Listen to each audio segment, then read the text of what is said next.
Everybody. And I'm so glad that we get to finish out the week together here on Chicago Live. So I'm your host, Anita Blanton, here in Studio 32. I'll be with you through 4 p.m. And let's talk a little bit about what we have lined up for this hour. We have a lot to get to over the next 3, but let's talk about the first one.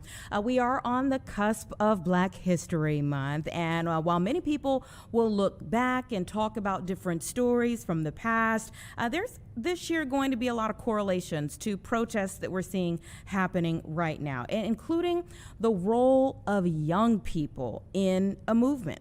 The Institute for Citizens and Scholars has programs to seek to activate young people so that they have the skills needed to discuss important topics that can often divide us as a nation and can constructively engage in some problem solving within their communities. That's what we all need, right? So their chief of youth civic programs is going to be joining me to have a discussion a little bit later on in the hour before we get out into the 2 o'clock hour. Also, only 10% of Illinois wetlands still exist today, and federal protections are poised to disappear very soon. So there is an urgency right now for many environmentalists. The Shedd Aquarium and many other environmentalists are declaring the first week of February as the first ever Wetlands Week.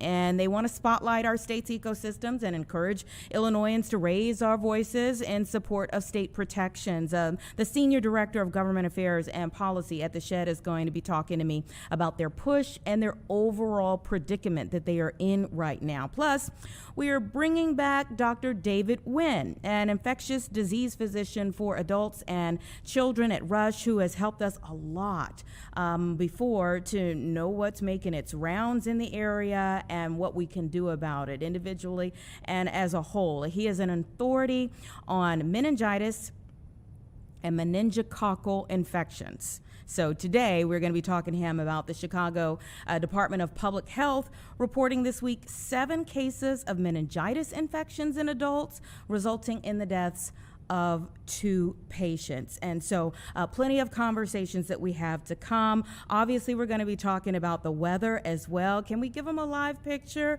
of what things look like outside? Okay, so it's just a little damp at the moment. This morning, we had a lot of snow that was coming down, and it was coming down heavy. You can see the white over our area here. But we're going to have to talk a little bit more about, and we're going to bring up Mark Strell in our second hour to talk about where we go from here, into the weekend and whether we might get a little bit more relief. You can see folks out there at the Bean at least getting some sunshine. So the sunshine at least helps us a bit, but we'll talk more about what we can expect. Let's start this hour off, though, with a cold case. We know many of you follow true crime and look for different podcasts and things of that nature to find out how, the inner workings of an investigation. And I have Master Sergeant Dan Thomas from the Illinois State Police, who's joining me now to talk about one that they've been working on, human remains that were found along Chicago Interstate in 2012 that have finally been identified. Thank you so much for your time. Yes, glad to be here. Tell me a little bit about, if 2012 was when they were discovered, how we get this far down the road, what changed this year in 2026? Right. So we've been, doing all the standard things that you would do on any sort of case like this, where you have remains discovered and you don't know who they are. We've been, going over the evidence, checking with missing person files. We did a DNA extraction, submitted that to the missing persons DNA database index. Unfortunately, we didn't get any matches over the years. We even did a DNA comparison of who we thought may have been a family member. However, the results of that came back as essentially not a match. But that was based on the understanding that they were biological full siblings from the same parents. So when we asked this individual back when we did the extraction, is there anything we should know about? Are you guys full brothers, half brothers, anything like that? We were under the impression that they were full siblings, and the sibling donor who gave us the sample, he was unaware that they were half brothers.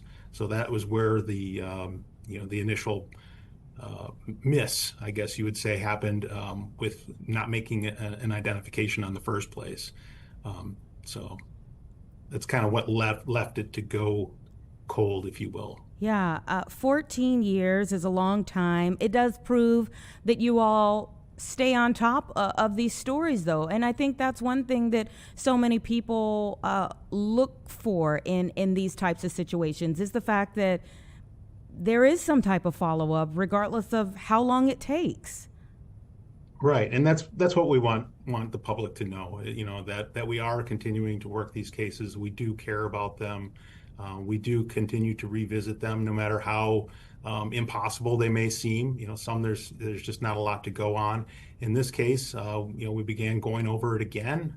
As we would do, we would periodically check missing persons files, and a handwritten note on the lab report came to our attention, and it said not a match, based on the understanding that they were from the same biological father.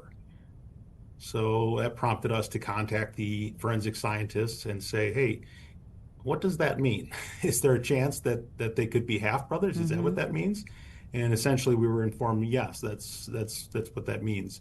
So we reached back out to that donor who we thought may have been a sibling, and we said, hey, I know we asked you this before. Is there any chance you guys could be half brothers? And the sample donor told us, no, I'm pretty sure no. He kind of laughed it off and said, well, I suppose it's possible, but I don't think so. My understanding, we're full brothers from the same father, from the same mother. And I said, well, because of this note on the lab report, and because we haven't been able to make a match, and because we've been just really combing over this report and everything, it indicates it is this man who we think it is. Would you give us another sample? And he agreed. He said, sure. I don't think that's going to be the case where we're half brothers, but sure, I'll give another sample and help you guys out if you need it. So we collected another sample, and that's when we sent that off for a different type of DNA comparison. It's mitochondrial DNA analysis, which looks at kinship or familial relations. Not something crime labs typically do. Crime labs typically look at one-to-one comparisons. Is this person who held this gun, or is this droplet of blood from this person? Yes or no. They don't look for familial relations or kinship relations. In this case, that's exactly what we needed. So we sent this second sample out and asked for an additional comparison, this time for mitochondrial familial DNA analysis. And that's when we got the match saying that, yes, it is essentially it is a match. This is the half brother. Sergeant Thomas, it sounds like you stumbled upon a family secret as well, maybe. But let me ask you this. So when you all are starting your investigation, getting into this, you all never suspected foul play. Is that right? That's right. The scene was, there was really no clues at the scene which would indicate any sort of foul play. The scene wasn't disturbed. The man's actually sitting in a seated position on a camping chair. Nothing around him was disturbed. Due to the decomposition of the body, they believe, the Cook County Medical Examiner's Office sent the remains for analysis by a forensic anthropologist. And two forensic anthropologists looked over the remains, carefully studied everything. And one of the things they were looking for, in addition to clues that could help us determine how long he had been there, his age, his physical stature, things like that, were injuries. Injuries at the time of death or around the time of death, and healed injuries from past fractures, things like that, which might help identify someone. And in this case, they didn't find anything which would indicate any recent injuries. And, as I said, at the scene, there was nothing there to indicate any recent struggle, any recent injuries. So no foul play was suspected whatsoever. What do you think this says about the advancement of technology over time? Well, I think, as technology advances, we continue to look for, ways to explore that and ways to help resolve cases, even when cases like this where we don't think foul play's involved. We still need closure for the case. We still need answers. And so we will look for any advancements and changes, developments in different types of scientific procedures and processes, such as DNA evidence, things like that, that can help us reach the results that we need to get closure for these cases. Yeah. In this particular case, you think possibly it was exposure to the cold, like we've been experiencing over the last couple of weeks, that could have contributed to his death? Certainly, yes. In fact, there's no way to know for Mm-hmm. sure based on the decomposition of the remains. We couldn't say for sure. The medical examiner's office was not able to give a clear-cut, definitive cause and manner of death because of that decomposition being so advanced. However, looking back at the weather patterns during that time, anthropologists said they believed he had been out there in a deceased state for 2 to 8 weeks, I believe. And looking back over the weather patterns of that time, it was extremely cold, and anybody in who is on in their years. This individual was about 64 years old, so that can make someone a little bit more susceptible to cold temps and things like that. Looked at the humidity, the wind chills, the snowfall, all that, and everything was indicative that cold definitely could have been a factor. Yeah, I mean, it was February of 2012 when you all found him. So, yeah, I mean, I'm sure that we're getting ready to go into February right now. So, if everybody thinks about the conditions that we've been experiencing over the last couple of weeks, those 6 to 8 weeks leading up to the time that he was found, for sure, you would at least think the weather had to contribute at the very least Right. to his ultimate demise.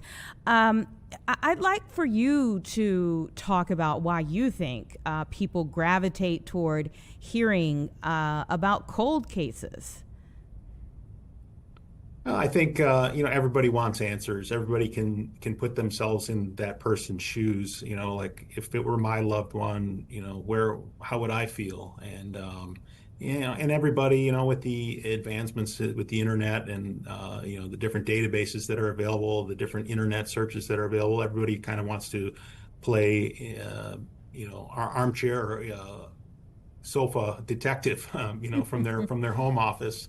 And people, like I said, they empathize, and they want to put themselves in that person's shoes and say, what if this were my loved one? Mm-hmm. Or maybe they do have someone who they've lost touch with and they don't know where they are, and so they want to get involved and take an interest for those reasons. Yeah, and what it means to you all to have a break and to ultimately have some answers for a family. It's a big deal for us. We continue to work. We have our active caseload, of course, and crime doesn't stop. As they say, crime doesn't take a vacation. So we have our active cases; those keep coming in, and our agents are out working those cases. But at the same time, any free moments that they get from those, they are continuing to work these cold cases, and so that's why it's a big deal for us. When we can catch a break on one of those cold cases, it helps us, one, get one of the cases off our caseload, but two, it brings a sense of satisfaction to our investigators that they're all looking for. Everybody's looking to catch the bad guy, things like that on crimes that happen. But even on these cases, we want to make that connection with the next of kin, make the connection with the loved ones, and bring them closure, bring them a sense of justice and closure. In this case, the brother had kind of been out of contact with him. He wasn't really that concerned whether it was him or not. He assumed it probably was, based on the information we told him about the scene and him not having heard from him and no one else having heard from him.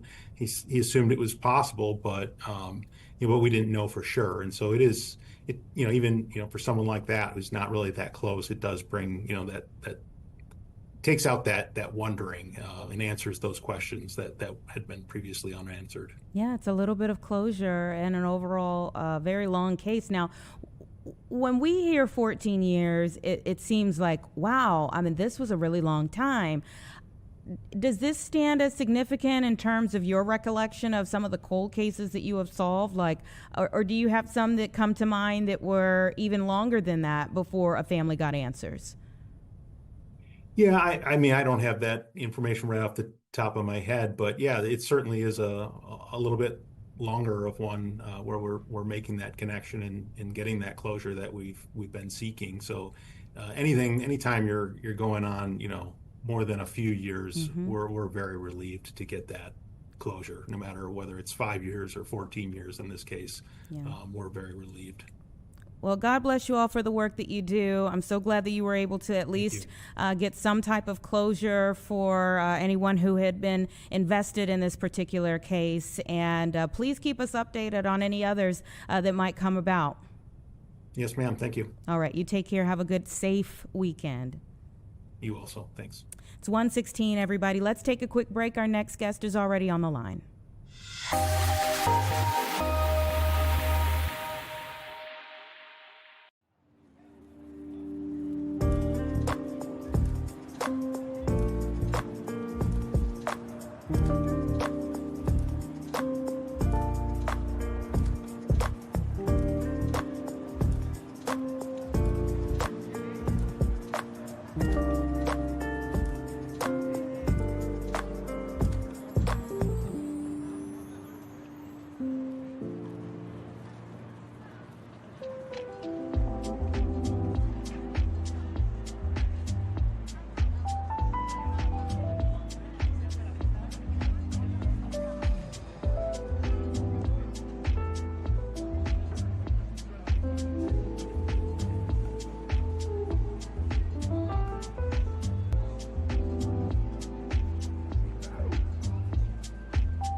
Welcome back, everyone. 1:18 right now. And, frequently we will get an update from the Chicago Department of Public Health, and they're telling us about something that happened in our area or that's going on in our area.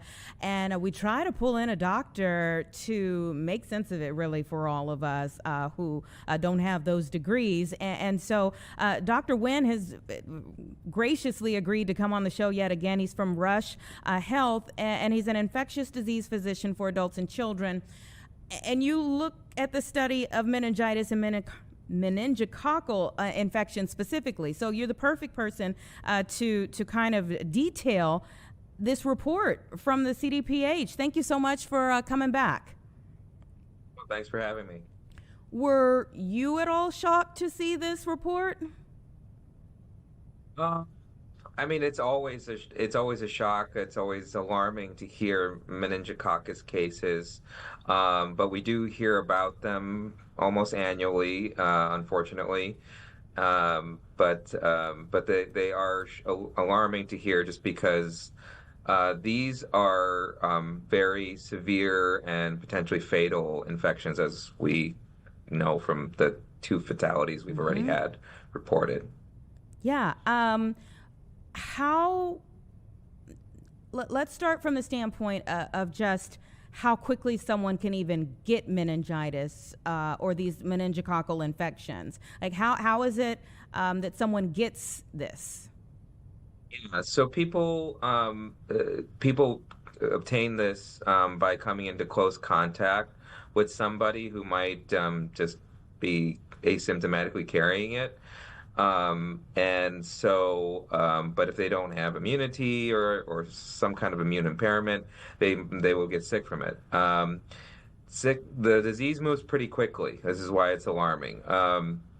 They can and become severe very quickly.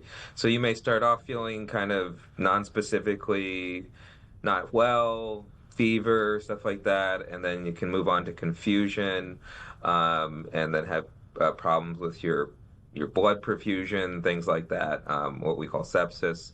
And that can happen like within, I've heard as little as 24 hours Oh my goodness. 24 yeah, hours from from start of symptoms. Yeah. wow. Okay, so once you start to feel ill, I think for anyone, you probably just kind of shush it off like, oh, this is nothing, I'll be better tomorrow. But if we're working with the 24-hour time frame, what would actually say, no, I have a real significant issue, I need to get to the emergency room or the doctor's office fast? Yeah. I mean, it could be different for everybody. But in general, I think if you're gonna start feeling like or if somebody notices you're feeling you're acting a little bit more confused or anything like that, certainly if you develop the like purple rash that starts to come up with a lot of the cases, you're not keeping down fluids, things like that. Those are general reasons to come to seek medical care emergently, like in the emergency room. But yeah, also, some people just may want to be vigilant, um, as far as if they had contact with a case or a known case and they're immunocompromised, they want to be extra careful. And, the health department does try and, manage the contacts of known cases. Um, but I should clarify that most people will not need to worry about this in the sense that like it's not spread airborne. Like I said, it's spread by direct contact with people, like secretions and kissing and things like that. One case probably may lead to two or three other cases at the most, where as opposed to like something like measles, which could be like 12 to 20 cases afterwards from an exposure. But again, that this is such a fatal fatal disease, and even people who survive it live with a lot of disability. Hmm. That's why it is a serious situation, and that's why vaccination is so important.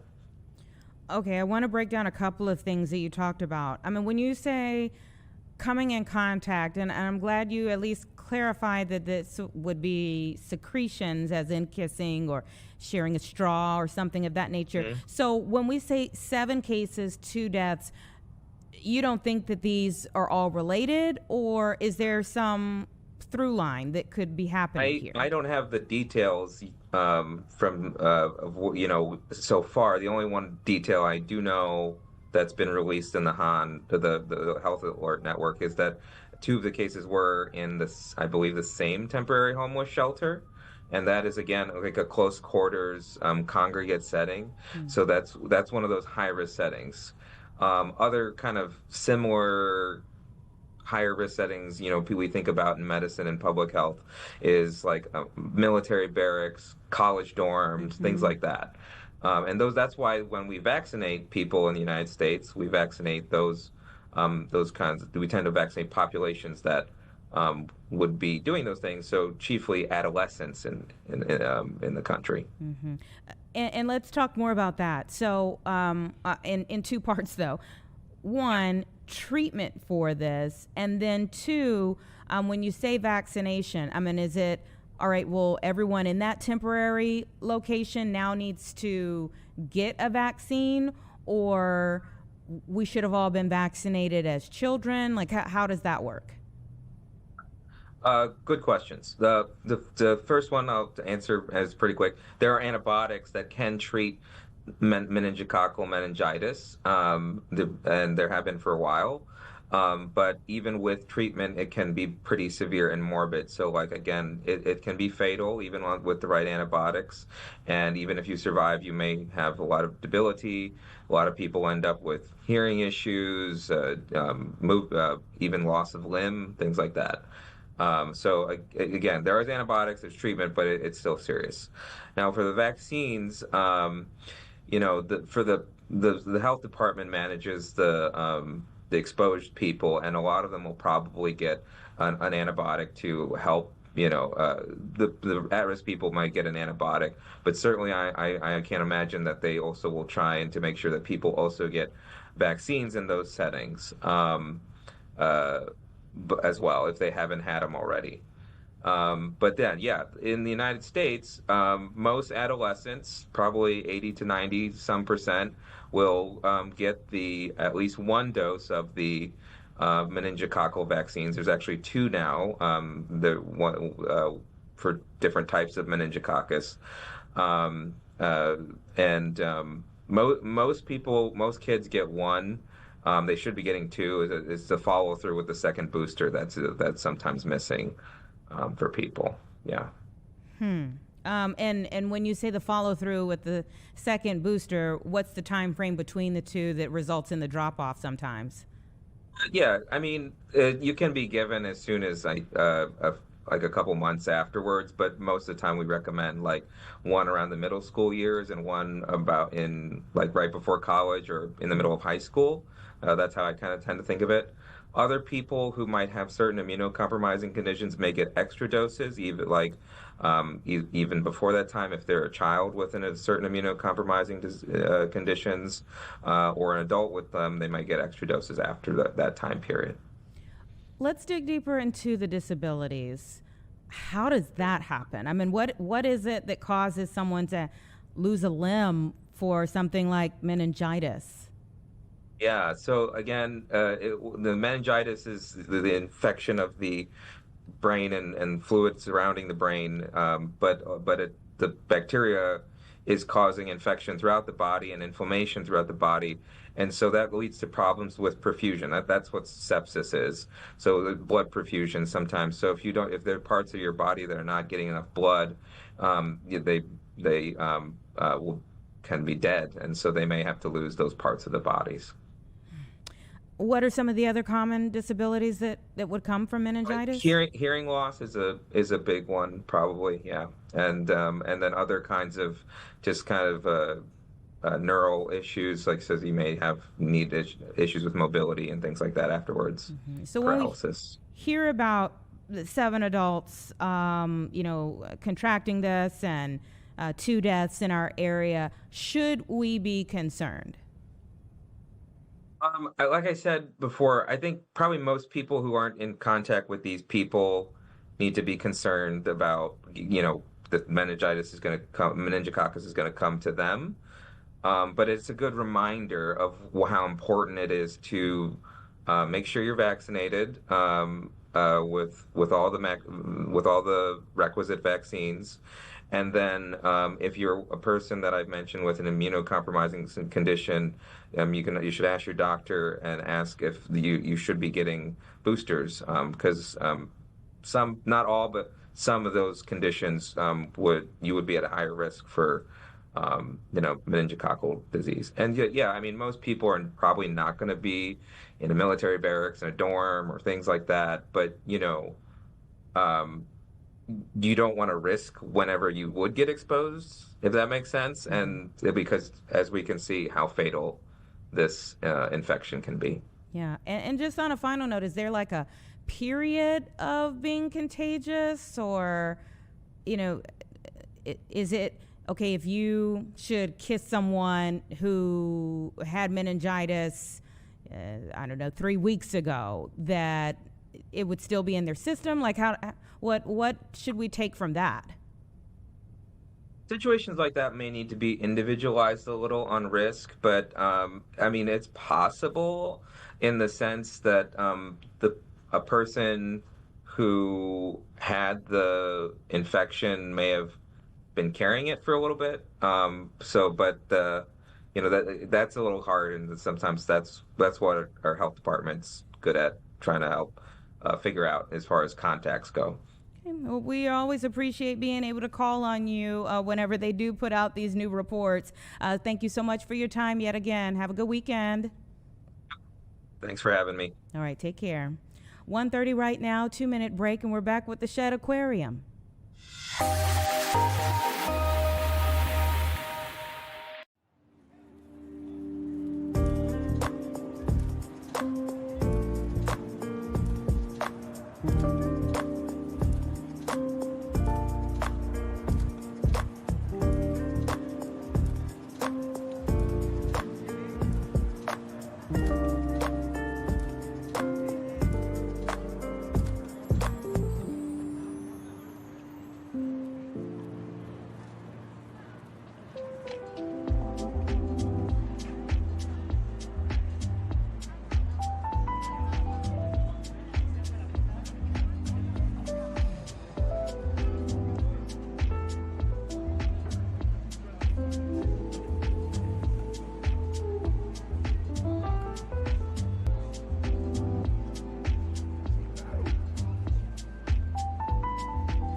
All right, 132 right now, and environmentalists throughout the state are really wanting to raise our level of awareness as to what is going on with our wetlands. And so they have called for the first week of February to be the first ever Wetlands Week. And Brian Gill, who is a Senior Director of Government Affairs and Policy at the Shedd Aquarium, is joining me now to talk more about their advocacy and also the problem that they find themselves trying to advocate on behalf of. Thank you so much for your time.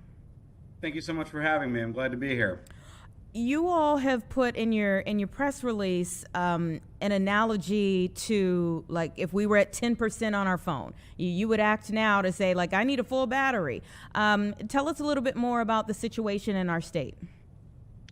Yeah, so just to kind of level set, wetlands are essentially areas where kind of water covers the ground near the surface for at least part of the year, sometimes all of the year, sometimes part of the year. Think like swamps and bogs and marshes and flooded grasslands. They are critical habitats for animals. They are kind of the unsung heroes in the fight against climate change. And they're also really important in things like flood mitigation and storing water and filtering out pollutants. And so just as a kind of image of how important they are, Illinois currently has about 10% of what its original wetlands had. And over the last couple of years, there has been a Supreme Court decision and some proposed rules at the United States EPA that have aimed to narrow the definition and the protections for the wetlands that we currently do have federal protections for. And so Shedd has started this Defend the 10 campaign to really kind of get across that there aren't that many of our original wetlands left, and that we want to make sure we protect what we do have for folks in Illinois. Give me some examples of when we were at 100%, some of the wetlands that people would be able to say, like, oh yeah, I can remember that, versus what's left in the 10%. Yeah, I mean, that 90% has kind of gotten taken away over many years due to rising temperatures, due to development, due to a number of factors. But for some places, like think about if you've ever been to like Big Marsh Park or down by the Calumet River and Calumet Lake. If you've ever been in a place where you've heard frogs and seen reptiles running around, or migrating birds stop for a drink of water and to get a couple of snacks from insects. Those are the types of places we're talking about. And so not only are they really important from just an environmental standpoint and a habitat standpoint for these animals, they're also important for kind of recreation and hiking and places for Illinoisans to still appreciate and get inspired by natural areas. Mm-hmm. So what can we all be doing better? So there's a few things. Because the federal protections are being stripped, and the EPA's own impact analysis has found that almost 95% of the Illinois wetlands that do still exist would be at risk from these current proposed rule changes and the decision. So kind of the big thing that we're asking, and our coalition partners are asking for around the state, is for Illinois to pass what we call the Wetlands Protection Act. So implement legislation that would put those protections that wetlands have had for so long back in place. There are a number of other states that have already done this, and we think Illinois can kind of be a leader and join these other states and protect our own wetlands within our state. So that's one thing. If you're looking for a place to go do that, if you go to sheddaquarium.org, we've got a templated letter that you can customize and talk about why this is important to you. Send it to your elected officials and ask the governor and the Illinois Department of Natural Resources to support this effort. You can also volunteer and join like cleanup efforts, get rid of invasive species like European buckthorn and other things that shouldn't be in wetlands that have made its way in there. You can donate to your local environmental orgs and other community groups that work on this. And frankly, like wetlands are kind of just an unknown, not talked about environmental issue. And so just kind of learning about it and spreading the importance of that to friends and family is also really critical. Mm-hmm. And even if you don't agree with it, what is the reasoning behind easing the protections that you're fighting for? Yeah, I mean, it's primarily to make it easier for developers to build on land is the short of it. So the Supreme Court decision, I would say, is less targeted as the reasoning. That was what their legal interpretation was. But the more recent kind of proposed rules with the federal government is to make it simpler and kind of ease up regulations on land developers and on companies, which is going to put them at risk for things like filling them in with cement and concrete and building new buildings and parking lots on. It's going to make it a lot easier to pollute and to drop chemicals and things in there. So it's really just kind of making it simpler for companies and corporations versus for protecting the environment and communities. Why this first week of February to raise awareness? I mean, I get the overall, like if the easing of protections is coming and you all want to jump on it, but why this particular week that we're coming up on? So Monday is World Wetlands Day. So that's a worldwide effort that a number of different environmental and conservation groups have been taking part in for years to kind of bring these issues to light and to talk about wetlands and engage people on wetlands. And then at the end of the week is Protect the Red Day, which is about kind of the same idea of getting people informed and talking about endangered species. And so we've dubbed this week Wetlands Week, as kind of to be bookended by World Wetlands Day and Protect the Red Day. And the timing is also just really important. These proposed rule changes are set to get moving really soon. The Illinois legislature and the General Assembly is back in session now, and so we want them talking about these issues and pushing for passing these wetlands protections in Illinois. Mm-hmm. And what are some of the things that will be happening this week? Yeah, so for instance, at Shedd Aquarium, we're going to be telling a lot of stories online on our social channels, on our website about the importance of wetlands, about the animals that live there. We're going to be pushing out more action opportunities and advocacy opportunities. So for people to engage their elected officials. And so it's really going to be kind of promoting and teaching about what this is. We're just going to be doing it at a much higher level and a bigger scale than what we've been doing. What do you think people misunderstand about the wetlands? I think one of the confusing things is that some wetlands, what we call ephemeral wetlands, are temporary. So there's not sitting water that's visible all year. So think about like seasons change and temperatures change. And so the water levels, rise and fall and evaporate and get stored underground based on what's happening with the weather and with temperature. And so I think that's the confusing part where it's hard to see that they're wet all year long. It's not like looking at Lake Michigan or at the Chicago River. And so I think that's the most confusing part is when the water isn't above ground, there may be less wildlife, kind of activity at that time, but there's migrating bird patterns and animals hibernate and there's, larval cycles for insects. And so I think that's kind of the critical misunderstood part about wetlands is that they're just not visible all the time, but they're always acting in this really important fashion. And frankly, even beyond wildlife, they act as essentially like we call them nature's kidneys. They're basically act as filters for excess and unhealthy amounts of nitrogen and phosphorus and other pollutants.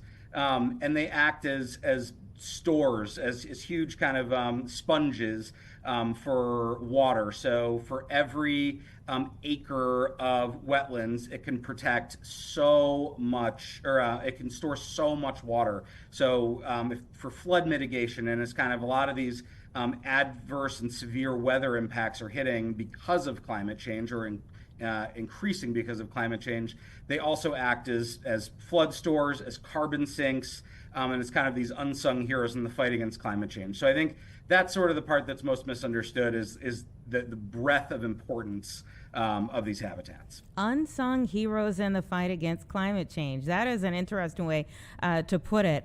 If we should see the term defend the 10 over the next few weeks, what is that? Yeah, so that's really kind of bringing to light that there's only 10% of Illinois' original wetlands are still here, and so we wanted to kind of make sure there was a tagline or a campaign to make it kind of simpler to boil down. Like we've got 10% of these really important habitats left, so help us. And help your other environmental groups, help your neighbors and the rest of Illinois defend the 10% of wetlands that are still available. Okay. And does it look like, even if we are maybe on the precipice of the federal government easing some of the protections, does it look like the state is stepping up to do more? It's what we're hoping. The bill is called the Wetlands Protection Act. State Senator Laura Ellman has been leading the charge on this, and it's co-sponsored by a number of other state senators and representatives from all over the state.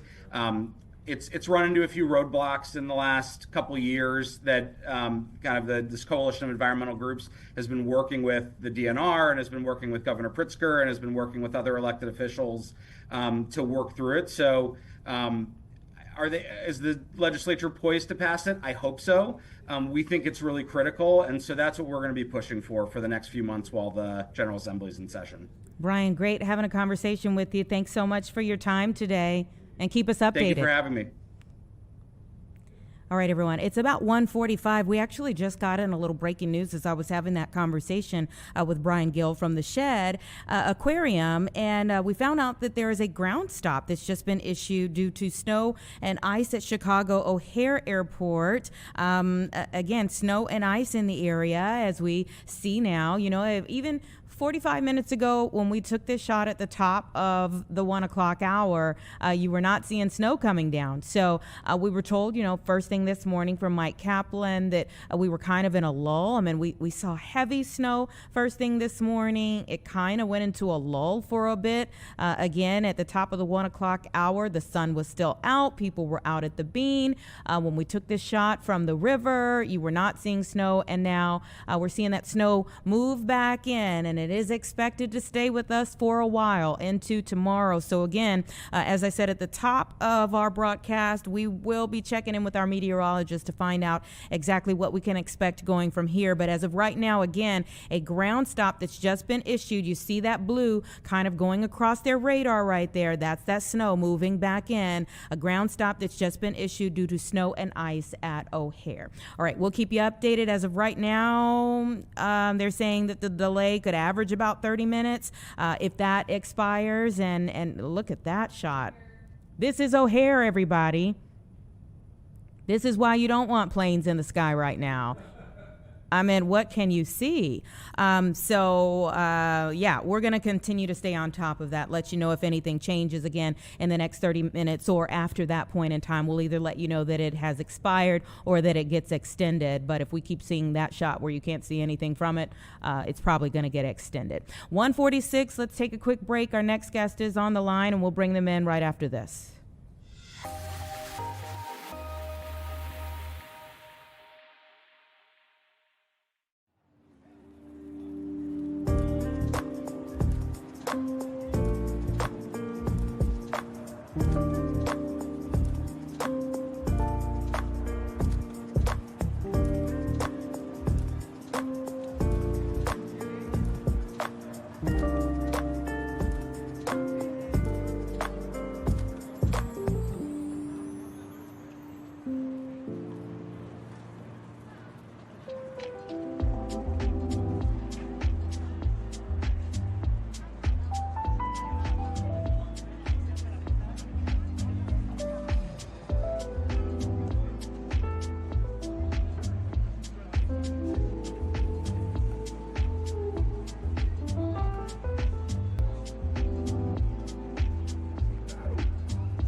All right, 1:48 right now. If you think back to the 60s and the civil rights movement, who was on the front lines of that? Young people, who were teenagers, early 20s, high school, college age. And so much of that we're starting to see yet again in a movement that is taking place throughout our country. And Audra Watson is the Chief of Youth Civic Programs at the Institute for Citizens and Scholars. We're going to talk to her a little bit more about what we're seeing right now and the civic engagement going on at the youth level. Thank you so much for your time. Thank you for having me, Anita. It's a pleasure to be here today. Tell me about you all's mission at the Institute for Citizens and Scholars. So we are deeply committed to getting young people civically engaged, and we are committed to really having them focus on three core skills. And those are around having productive conversations so that young people are able to talk with people who don't agree with everything they agree with, but still can respect them and engage productively. Being able to use credible information so they know how to assess whether something is factually correct and can use it to make decisions. And then also about collaborating to create solutions for our communities. And so that's the work we do. We work with 14 to 24-year-olds, and I have the pleasure of working on our youth-facing programs. Respectful conversations. Teaching young people about that when they're not seeing adults exemplify it, how hard is that? It's incredibly hard, and thank you for naming it, because this is part of the reason why we do what we do.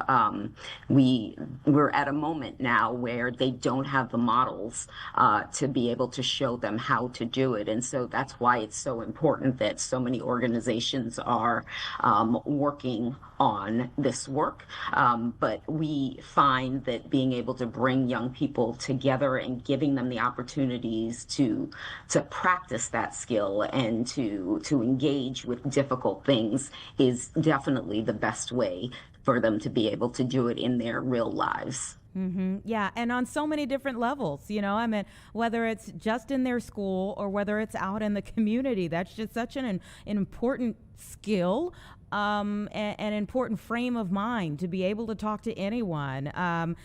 You mentioned also the importance of being able to look for factually correct information, and I think that is critical right now, but especially for Gen Z to understand, as we're in this age of so much technology and so much information coming at you so fast. Absolutely, you're right. But let's not discount them, because I do think that for many of them that have opportunities to really practice and they're seeing these things in school, they know how to assess things quickly as false.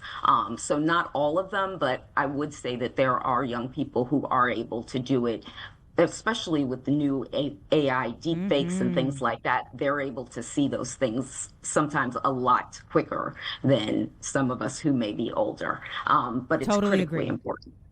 Yeah, totally agree, especially when it comes to the AI. I mean, sometimes their eyes will Absolutely. catch it much quicker than ours. That's right. That's right. Yeah. In this age right now, what do you hear from Gen Z about trying to navigate the civic waters? So what we're hearing them say is they want opportunities. That what we're doing, and I will count myself among who they think potentially are problematic, is that the things that we are thinking about and doing aren't working. And so what I'm hearing them say, and what I can sense from them is a sense of urgency around how difficult some of these issues are and how much they want to weigh in on helping to solve the problem.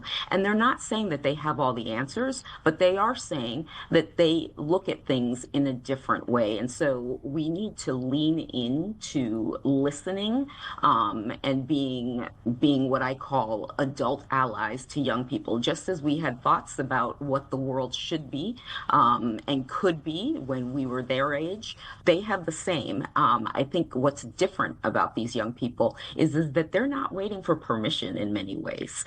So we need to help to support them and to be guides, what I call guides on the side.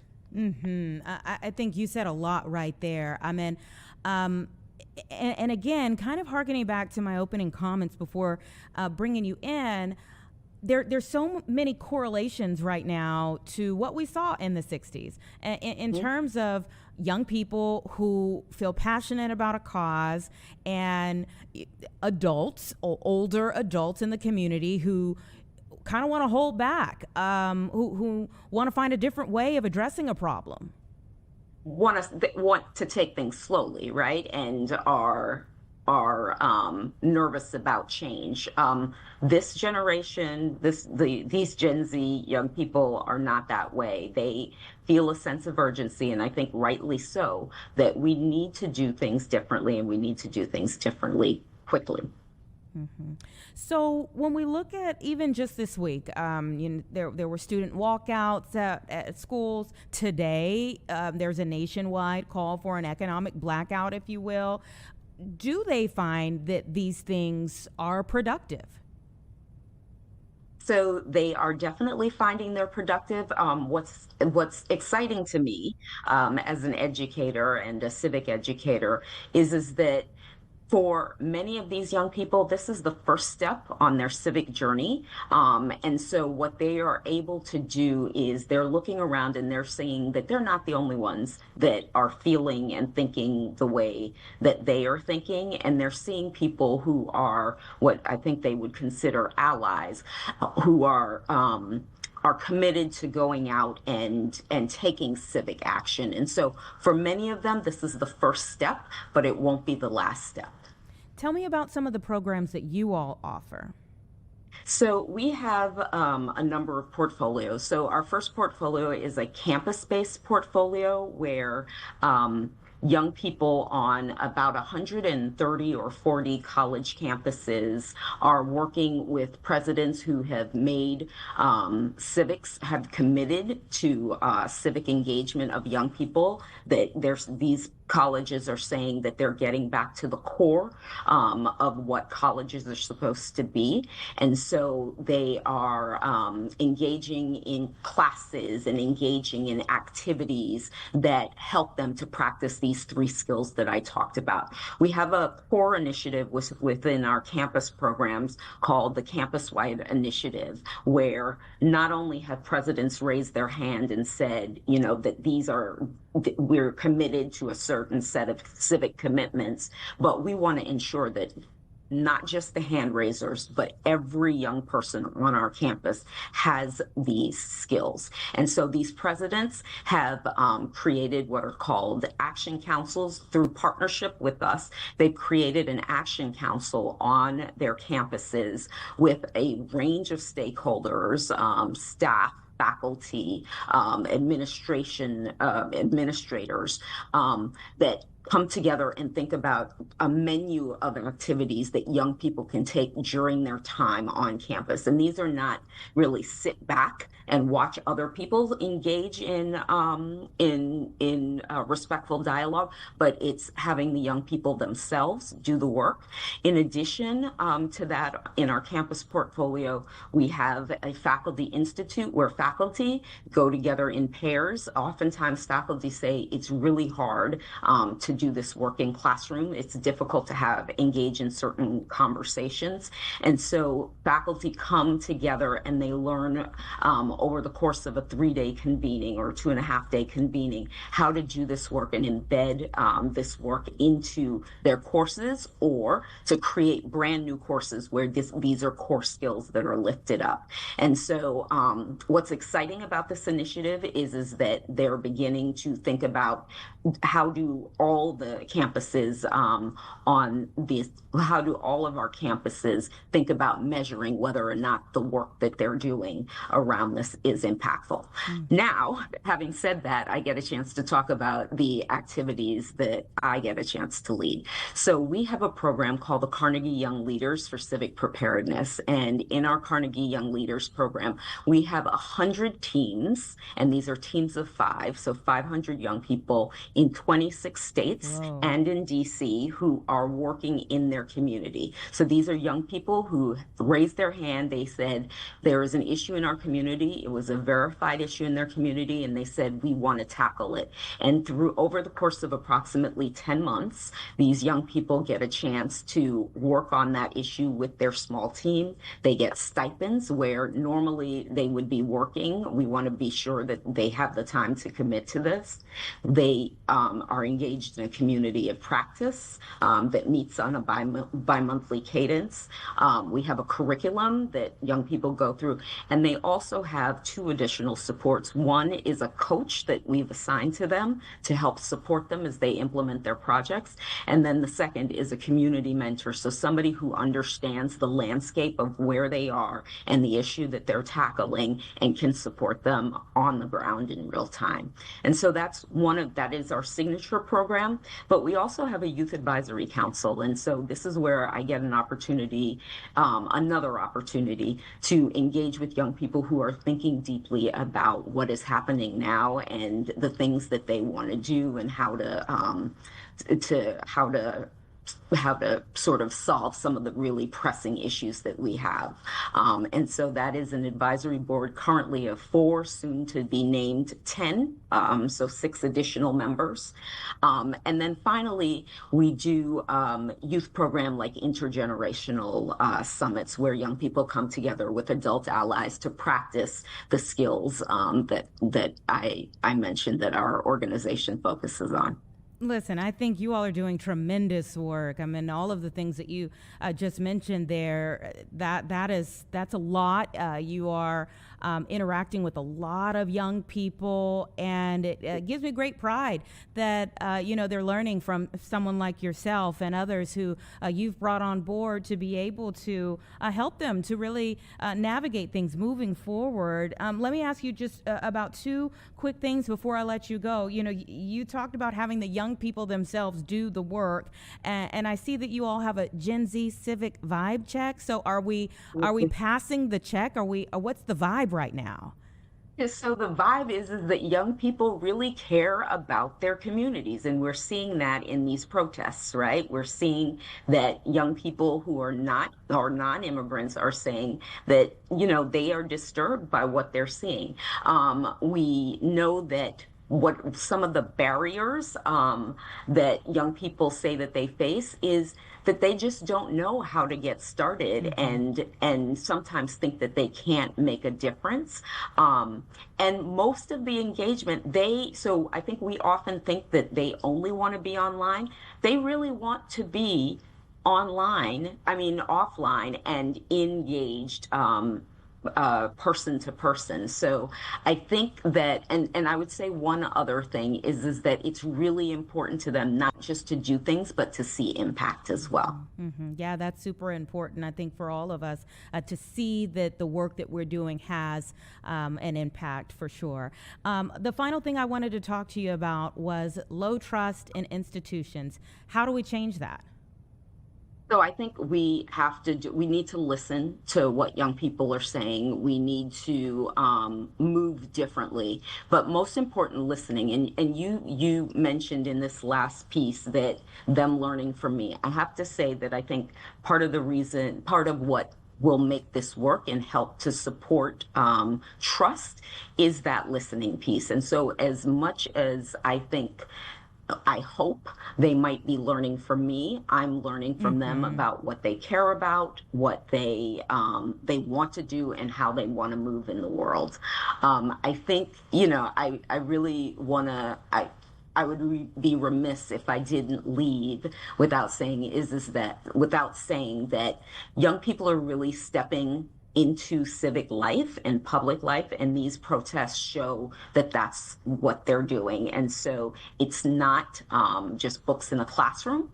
They're actually having authentic experiences with how democracy actually works and how they can have their voices heard. And we just need to help be sure that they're able to do that in safe and productive ways. Audra, thank you so much for your conversation. I appreciate being able to chat with you today. Have a great weekend. Thank you so much for having me. Take care. 2:03 Bye-bye. right now. Let's take a quick break, everyone, and then I'll set you up for what you can expect throughout this hour.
Welcome back, everyone. 2:05 right now. So let's talk a little bit about what we are anticipating for this 2 o'clock hour together here for Chicago Live. We've got to talk more about the weather outside. In fact, Mark Strell, our meteorologist, is going to be coming up to tell us a little bit more about what you can anticipate both throughout the rest of the day and also into the weekend as we, again, are under a ground stop at O'Hare because of snow and ice. Look at this. I mean, I know there's nothing to look at, but yes, this is the reason why we don't have flights in the air right now. Chicago O'Hare, again, at a ground stop. It was supposed to be about 30 minutes, and this was issued, just about 15 or so minutes ago. So we shall see if they actually lift that in 30 minutes or if they end up expanding that. We'll continue to let you know, keep on top of that. And again, Mark Strell will be up to give us a little bit more of a broad perspective in terms of what we're looking at here with the conditions. I mean, when we look downtown, it doesn't look too bad at the moment. And when we had some snow coming down a few moments ago, and it's kind of lifted yet again, but out at O'Hare, different story. So, when they talk about lake effect snow and those very tight bands, that means, somebody could be getting nothing and somebody else could be getting quite a bit. I think we're looking at that, but we'll talk to the expert coming up a little bit later on in this hour. Also, boy, oh boy, there's been a house in our area that has been all the talk on social media. So apparently this house has had SOS, like beaming into the sky from it. And as you can imagine, just from the little bit I just said right there, there have been all kinds of theories online as to what is going on at this house. And I believe we've caught up with the owner and his daughter. We're going to bring them into the conversation so we can put it all to rest, find out exactly what's happening, and in fact, what they're doing moving forward now that they've gotten so much attention from that SOS. It's a little spooky, yes, but we'll talk to the people who actually own the home. And before we get to any of that, I am so elated, quite honestly, to be able to talk to our next guest, who is already on the line here, because how often do we actually get to talk to an astronaut candidate? Cameron Jones is joining me now. Thank you so much for making some time for Chicago Live. Yeah, absolutely. Thanks for having me on. NASA astronaut candidate. How does it feel for people to introduce you that way? It's still pretty surreal. It's been a lifelong dream of mine to be sitting here down in Houston, training to be an astronaut. So getting to see it to fruition is pretty incredible. Yeah. Yeah. And tell us a little bit more about your journey to Houston that started right here in Illinois. Yeah, that's right. So I grew up in Savannah, Illinois, over on the Mississippi River. So about 2.5 hour drive from you guys there in Chicago. From there, I went to the University of Illinois. So I got my undergraduate and master's degrees there in aerospace engineering. I also did the Air Force ROTC program there, and then commissioned as an officer into the Air Force, where I became a pilot, flying F-22s, and then all throughout the United States and abroad before getting picked up to be an astronaut. I am just fascinated by your journey, by your resilience, and especially as an Air Force brat myself, I feel a little extra pride now hearing that part of your story. So when I hear you say that you studied aerospace, did you always know you wanted to be an astronaut one day? Yeah, I was one of those kids since maybe, as long as I can remember, first or second grade. That's kind of been the goal. And just looking around at other astronaut biographies, seeing how a lot of them got to here. Most of them had military test pilot experience, or at least a good portion. And so that is where I kind of put my vector. And I always knew that this was long odds to be here. So I picked a path that I thought I'd be happy with any of the off ramps on the way. So I was interested in math and science, which led me to the aerospace engineering. My dad was a private pilot growing up. Wow. So had some flight experience there, which always kind of interested me. So I knew I liked planes, rockets, and I would be happy with that job.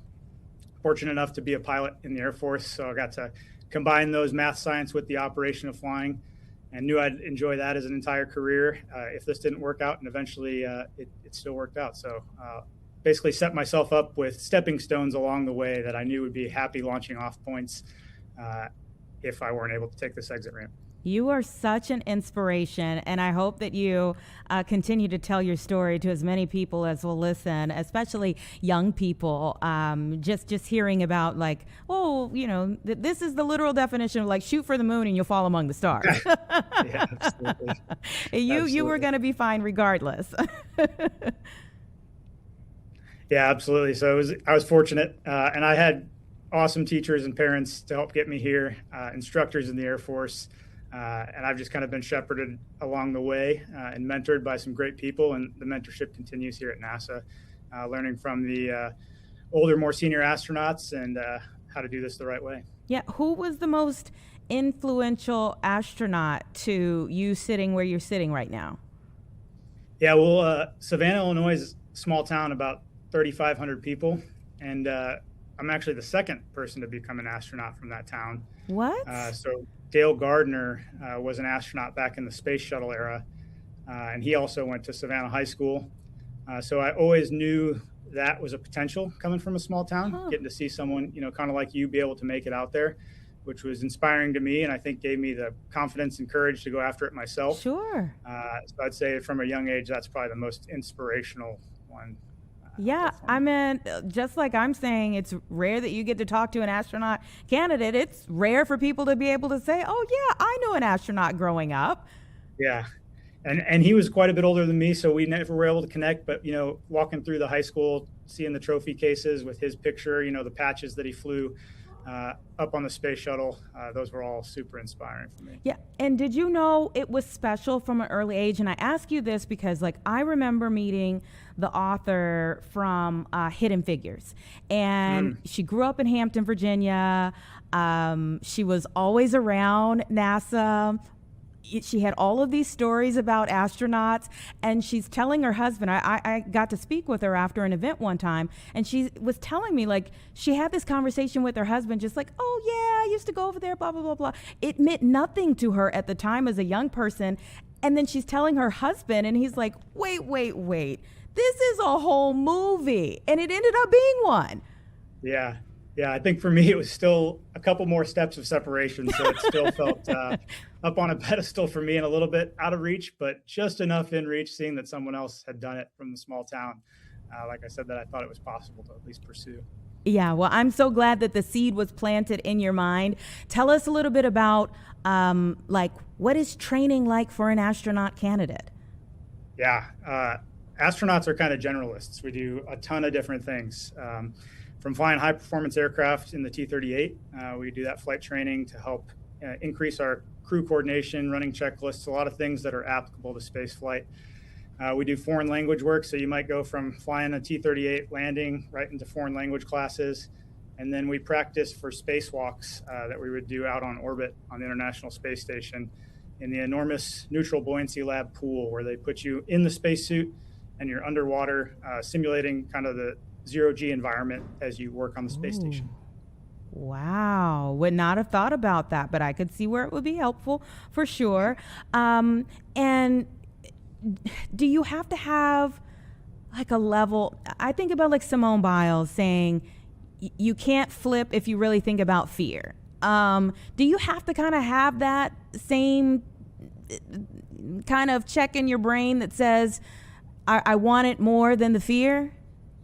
I think one thing that's parallel there is you have to be willing to fail. There's, like I said, it's such a huge breadth of experience that you have to be an actual astronaut executing on orbit, that it's things far outside of my wheelhouse, like learning a foreign language that I'm not used to, or executing those dives in the spacesuit. I have zero reference frame for how to do. So you're learning all these things from scratch. Geology we'll learn, which again, I didn't have in my education background. You'll learn some medical, all those sorts of things. You just have to be willing to go out, give it an attempt, take the feedback humbly and openly, and then learn as you go forward. So I think there is a parallel there. I want to ask you about missions from two standpoints. First and foremost, I want to know, like, what mission, which of NASA's missions you watched as a kid that made you say, wow, I've got to do that one day. And then what you think about NASA's upcoming missions. Yeah, I was a kid mostly in the shuttle era, which was a perfect combination for someone that wanted to be a pilot. It was a spacecraft that also, landed by a pilot controlling it. So it was pretty cool to be able to see that. And then now is an incredibly exciting time. We're just over a week away from the launch window for the Artemis 2 mission that's going back around the moon to open back up, which is just amazing to be here at NASA with that sort of excitement. Mm-hmm. And we're still sustaining operations 24/7 on the space station that's out in low Earth orbit. And we're consistently sending crews up and bringing them back down, executing that mission for science, which is pretty incredible. Yeah. Do you still have those moments where you cannot believe that this is your life?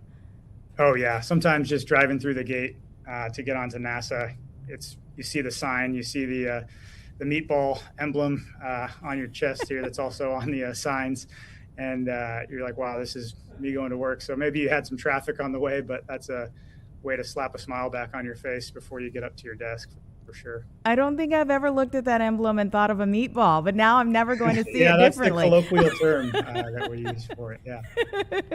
Tell me about the other people in your class. Like, I mean, you seem just like you have a pristine resume. When you're looking around, are you like, oh, we're all steeped, I mean, what is the class like? Yeah, the class is incredible. I mean, the amount of experience that they bring to the table is humbling to be part of them. The other 9 astronaut candidates that I have the pleasure to work with, they're super accomplished, but above that, they're just amazing people. Like, you're immediately quick friends with them. You can tell they're all so caring. They make great team members, and that's, I think, the type of person that NASA wants to bring in, is someone that can work through hard problems with each other, be able to roll with the punches, not get upset, and continue to work towards a common goal. So I'm super excited to continue to work with those types of people. Well, we're excited just to have the moment to speak with you. Super proud of you and the entire class, and we're rooting for you. We hope to see you go further. We're going to be looking for updates. Great. Thank you so much for your time. All right. You take care. Be safe. All right. Yeah. Bye-bye. Okay. All right. Now we're going to be extra invested. At this point in time, he's our friend. And we're going to be extra invested on seeing him literally go to the moon one day. All right. 2:18, everybody. Let's take a quick break. 2 minutes, and we'll be right back.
$2:20 right now. Thanks for staying with us here on Chicago Live, everybody. And boy, has a house down in Plainfield been all the buzz online. They're calling it the spooky house because of an SOS that's been beaming out into the sky. And so I'm so glad that we have tracked down the owner and his daughter, Wally Swazinski and Isabel. Thank you so much for being here on the show.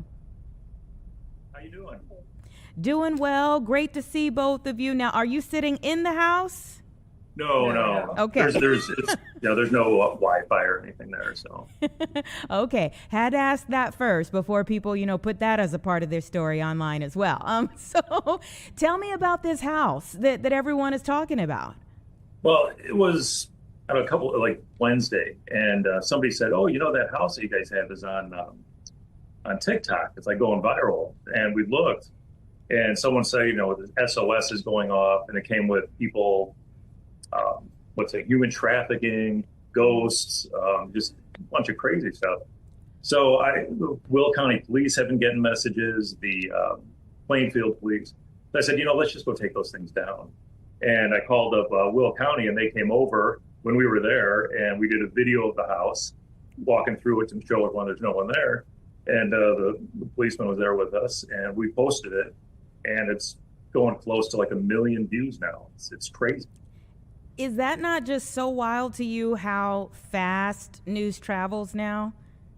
It is, because it's like literally less than 24 hours. And there's people, what did you say, from like Norway? Norway, Australia, I got South Africa, like people just like saying hi and like invested in the story. Incredibly friendly. Like the community for the vast majority has been very like having fun with it, glad to see you inside of the house. Yeah, and Wally, I see you immediately turned to Isabel when we got to talking about social media. Isabel, you're kind of shepherding. First TikTok post that I ever did. And I'm like, I called her. I said, "Hey, I posted it on Ticker." So I need Isabel, please take over this for me, because I have no idea how to do this. Yeah. So Isabel, you're more knowledgeable about the social media aspect of this. Were you entertained, concerned, angry at some of the things people said? Like, what was going through your mind as you're seeing all of these different theories float out there? I've been on the internet for like a really, really long time. Obviously, like I grew up when it started reaching popularity, so I've been on a lot of social media my whole life. And I, for the most part, preferred a lot of being more anonymous. Like I like lurking, liking things, sharing things, like family and friends. And I was not expecting this to blow up so much. And seeing a lot of the TikToks that were like, a lot of people were genuinely concerned. And I can really appreciate that they were coming together to try and get views on this. Like it can be a really scary world. And the fact that they were concerned that someone really might need help in there, it's heartwarming in that way. I say like the only thing that I found a little bit frustrating were the people that were kind of taking advantage of that. Somebody filmed like a music video on the property with like the tag, like filming a music video at the viral SOS house. And, well, now they're going to go viral. I know. There you go. I know, but like, yeah, and ultimately it's just kind of silly. It's just kind of how the internet works. But overall, the vast majority of people have been incredibly kind. The community has been kind. A lot of people have been thanking me for posting these videos, for clarifying. Yes, a lot of people, when reading them, they're genuinely like, "Thank you for doing this." We were like worried that someone was in there. Yeah. Trapped. Yeah, people thought they were rescuing on a rescue mission to save someone inside, and it turns out, what was it? So there. So it's oh, here it goes. It's going to start flashing. There you go. It's just thanks. It's just these solar lights that we put on the house with a motion sensor, and I actually don't know why, but all 3 of them started flashing SOS at once.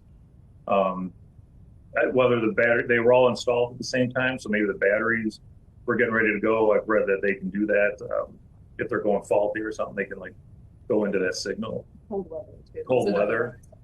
Oh. But yeah, so, and then we just saw someone, I think it's a neighboring neighborhood from their house was the original video and posting it, saying that, this is saying SOS. But, Yeah. I did get it. He was very kind about it. It helped promote the conclusion to the video, so that I was saying again. And he was very, very nice. Yeah. Did you all have to do research to kind of figure it out? I mean, because even since you've clarified it, some people are like, well, wait, we might still need to, see inside of that house to make sure what they're saying is on the up and up kind of thing. And people who are saying, well, I have, those types of lights and it doesn't flash SOS. So have you maybe contacted the manufacturer or what did you do? No, I haven't, but we've got the light like right here.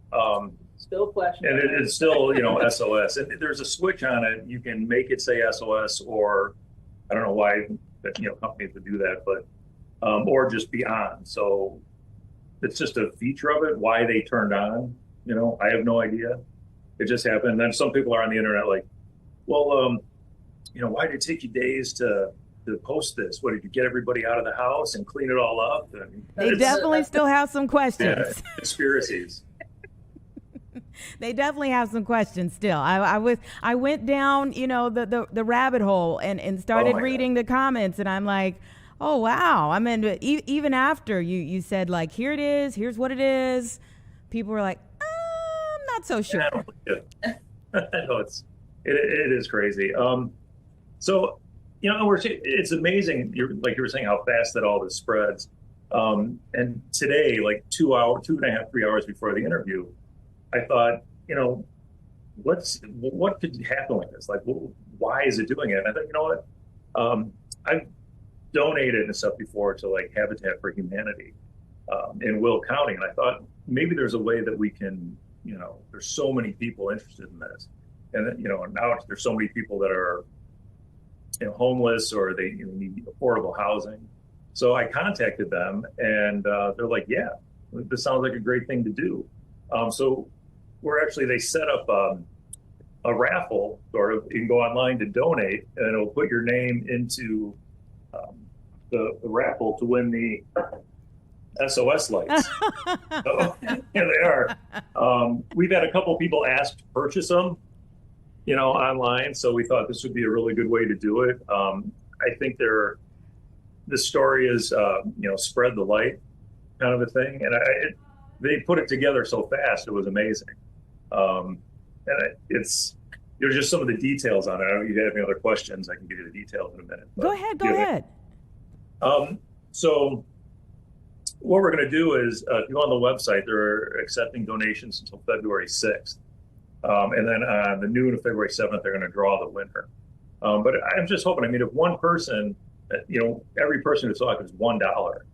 And we're hitting 1 million views. That would be incredible to help a lot of people. So that was kind of my whole thing about there's so much of a buzz. And then when you guys called, I'm like, oh, this is amazing.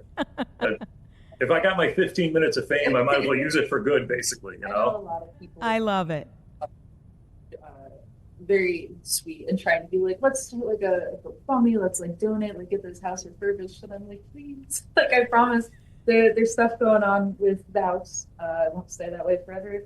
And if you really want to, spread the love and like the care of the community, I would love and deeply appreciate this to go to Habitat to humanity. Someone who's always been very humanitarian. You've always been concerned with yes, housing. I know. When you were like 5. But I should probably give the website that they can do I was going to ask you that, yeah. Yeah, it's habitatwill.org. So it's the word Habitat, Will is in Will County.org. I think it's wonderful that you've turned this around in such a beautiful way. So it was Share the Light, right? Yeah. And a lot of people have been asking also, like, can we buy the house? Can we rehab it? It's kind of in talking phases right now with Plainfield. It's on a property that is zoned commercial, and that's why it's abandoned. It's going to be big. There's factories and everything around there, warehouses. But I believe we're in the works, maybe moving the house where the city wants to have a historic farm site, and they'll be rehabbing the house. And if that happens, we'll definitely post videos on that too. Very, very interesting indeed. Because yes, I think people will stay invested in seeing what happens next. Do you have concerns about, I mean, you mentioned like a music video being filmed out there. Do you have concerns about more people trying to come out to your property now that it's famous? Yes. Yeah, yes. We've had many ghost hunters asking they want to come out and do an investigation. They're at least asking. Yeah, they're asking, not just doing it. I mean, the house is really locked up and boarded. There's a lot of debris around it because all around that area is all, construction. And so there are some concerns about it. I don't want anyone getting hurt around there. Like it was broken into 2 years ago, I think 2 summers ago, and broke a bunch of windows. So there's glass in the house. So yeah, stay away from it, please. Unless you want to take a picture of it, that's fine. But yeah, if there more things happen with it, we'll keep posting videos to keep people up on it. So. Okay, now if it gets preserved, all right. Yeah. Are you gonna put those same lights back on it? I mean, now that people. Well, I've got 3, so I think we're gonna give 2 away in the raffle, and then I'll keep 1. Maybe we'll put it there. Think of the little thing, the viral video of the SOS House of Plainfield. Listen, you could have the bigged Halloween attraction in Plainfield come October. Oh gosh, that would be. I know I've had people like saying, "Well, you should turn it into a haunted house." Like just for a joke, put police tape all around it. I'm like, that's a bad idea. Will County Sheriff, they got hundreds of calls from it. The Plainfield Police did. I've talked to many of the officers that stopped by when we were there. They went through the house, with us so they can show that there's nobody trapped in. Police did go and enter. So it's, yeah. There's a permission to go on the property and have them. Yeah, they're total permission to be there all the time. Well, my, what you all have been through over a light. But I, again, appreciate the fact that you all have turned this entire situation into a way to help other people in the end. And we want to put up the information one more time so that people can be a part of helping out. Don't just talk about the spooky house online, but actually help some people who need homes in the future. Wally and Isabel, great chatting with you. And I hope really that the nice next, with you too. yeah, I hope the next update is that this goes off the charts. We'll have to know how much they end up going for. Yeah, we'll contact you and let you know. Sounds good. You all take care. Have a good weekend. Thank you. Bye-bye. All right. 2:33. News travels at the speed of light these days, so it's hard trying to course correct once something gets out there. And I hope that people will stay off of their property. Even if you think one thing, just stay off of the property, post from across the street or something, but hopefully now it was just a solar light that was looking for some help. All right, let's take a quick break, 2 minutes, and we'll be right back.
All right, 2:35 right now, everyone, and we're taking a look at a couple of things right now that are happening throughout the country. Of course, this is a national day of action for many people as they protest stepped up immigration efforts in many cities, particularly what's been going on in Minneapolis over the last couple of weeks. And you could see right there was a sign, a big sign that said "Ice out of Minnesota." I want to apologize in advance if there are any profane words on any of the the posters that people may be holding, or any profane gestures along the way. If it gets too much, we will divert out of this picture here, but it is a live picture. We don't have control of this particular camera. We just wanted to show you what's happening, as it is a very large march that we are watching in New York City. They started in Foley Square, if you are familiar with New York City. So this is just one of many demonstrations that are expected to be happening both today and through the weekend, as people specifically today are calling for no work, no school, no shopping as a part of this nationwide strike to oppose the Trump administration's immigration crackdown. And the eyes of the world have really been on Minneapolis over the last couple of weeks here, really since the beginning of the month, when about 2,000 agents, federal agents, went to that area as a part of stepped up immigration efforts. And the Trump administration really says that it revolves more so around the fraud investigations that they began in Minnesota, that of course caused for the Minnesota governor, Tim Walz, to get out of his race for re-election as the governor there. But it quickly moved from the fraud investigation, people's attention, to the immigration aspect of it once the federal agents got there and have started these ramped up efforts in the area, because within days of them arriving, there was the death of Renee Nicole Good. That was January 7th. So I believe the agents got there around January 3rd, January 4th, somewhere around that time. By January 7th, Renee Good had died at the hands of federal agents in that area. There are many different stories surrounding it, but at the end of the day, it was a shooting by federal agents that ended up taking her life. A few days after that, there was another person who was shot during the Operation Metro Surge that was taking place in that area, as agents were trying to get someone that they were after in that area. And then, of course, over this past weekend was the killing of Alex Preddy, and that really has taken more of the front seat, if you will, to the protest that we are seeing, and to much of the change that has been happening over the last week. Though people may have had varying degrees of feelings as to the first two shootings, this last one that people watched really, I think, hit people in a different way. Alex Preddy being a VA nurse, someone who was giving back to the community in a meaningful way, helping our veterans, also someone who was a legal carrier of a firearm. And right before he was shot, you heard, he has a gun, he has a gun. Before those shots opened up, there were about 10 shots that were fired, and several that made it into his body, and ended his life there in Minneapolis over the last weekend. And so you started to see more people who were upset, more emotional about what was taking place in the overall effort of, and you see right there was a sign about Alex Preddy specifically. More people who were emotional about what they saw, the video of the bystanders in that area of him losing his life, and the way that he lost his life. The fact that the federal government initially came out, the DHS secretary immediately came out and said that he was wielding a gun when he came toward the agents. But then, of course, because of all of the cameras that were out, the phones that were out, we quickly found out that he just had a cell phone in his hand. And so as the stories were being rebuked or debunked, more anger started to arise for the Minneapolis community, and that has gone much further than that. So whereas we saw last weekend a round of conversations conversations, a round of press conferences between the mayor of Minneapolis, the governor of Minnesota, the president, the vice president retweeted, one of the comments about what took place there.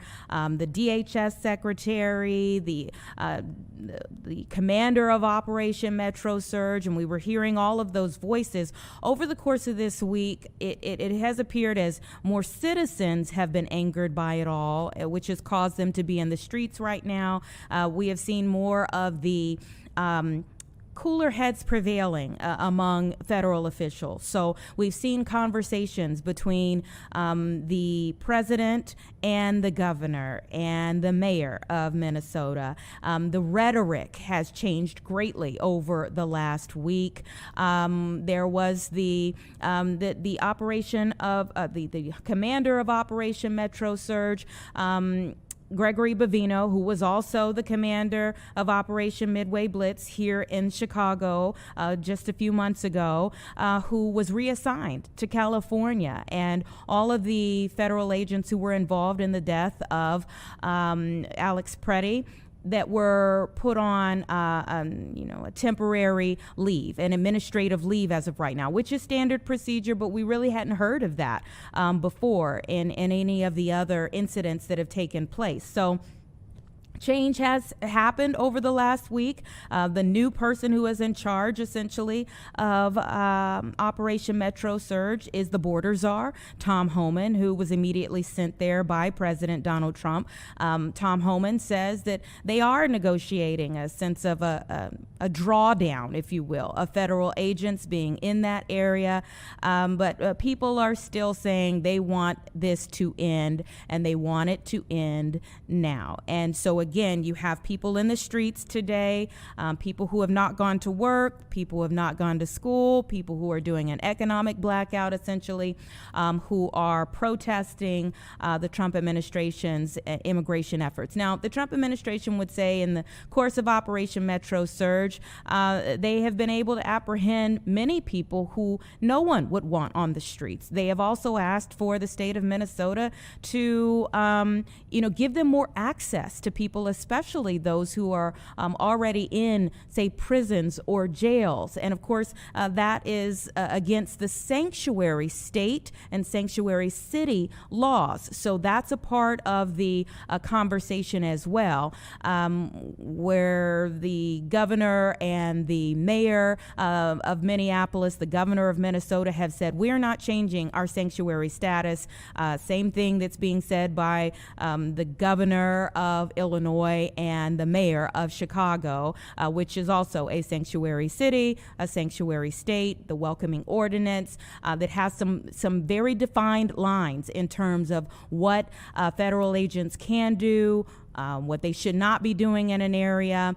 And even over the course of the last week, there's been more conversation. Many alders who have been pushing to strengthen those the welcoming city ordinance in our area, trying to get even more protections, they say, for people in this area when it comes to federal agents and the operations that they are conducting, when they are conducting their efforts, that they should be under a tighter watch, that there should be more accountability, more transparency as well. And so again, you have people who are marching in the streets. We do anticipate that there will be some here in the city of Chicago today as well. You may see them over the weekend as well, so keep that in mind. And of course, there are others who are protesting in other ways, both there in New York City, where we are watching this protest right now, and in many other cities throughout the country, as they still try to figure out, how the federal government can conduct the operations that they need to, and how cities and states, especially those that have, as we do, a welcoming ordinance that would say you are a sanctuary city, a sanctuary state, how you can continue to have your rights as a sanctuary city or a sanctuary state, but how the federal government can also operate its mission as well. Still trying to figure all of that out. I think all of the officials who have been at the table, who have been having conversations, said more conversation needs to be had. And will say before we go to break here that another big factor of this right now today is that the federal budget hangs in the balance in large part because of this discussion, because there are Democrats who are against giving money to DHS. And so, yesterday it looked like there was going to be some type of agreement to at least get a short-term deal across. And by the end of last night, that was off the table. So today, yet again, we will see if they can make some type of movement to keep from having a government shutdown. But if they are not able to come to some type of agreement before the end of the day, that government shutdown will begin at 12:01 a.m., which will be Saturday morning. All right, it's 2:46. Mark Strell just walked in, so we're going to get an update on the weather coming up right after this.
Okay, welcome back, everybody. It's about 2:50, as you can see. Mark Strell is here with me. And Mark, it's kind of like the tale of two cities in one, if you will. Or, when we look at one camera, like downtown, yes, of course, it looks cold. You can see some of the remnants of the snow that we've had off and on today. But then you look out at O'Hare.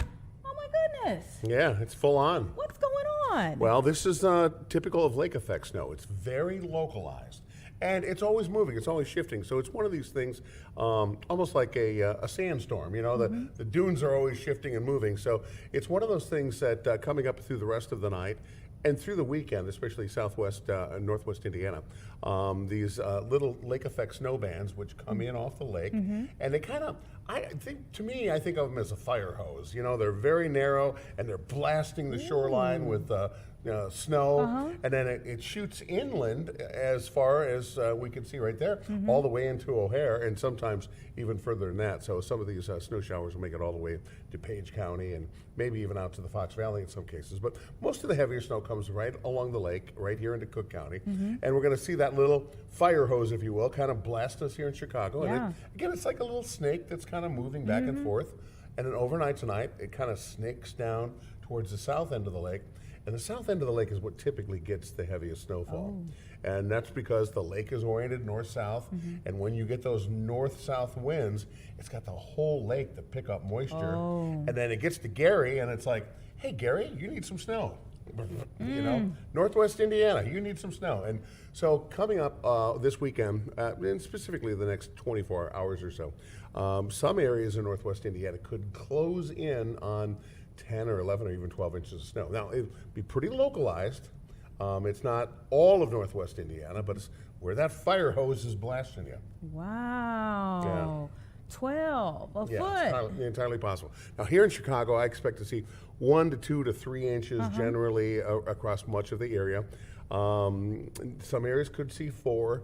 And again, it's kind of the nature of these little systems. So if they park in any particular place for any given time, that's where those snowfall totals start to pick up. And that's why I think when the system finally, when the winds shift more from north to south, and it comes straight down the lake towards northwest Indiana, that's why they'll see the heaviest snowfall, because they'll have the longest area of the lake to pick up the moisture, but also the longest time period for the snow to come down there.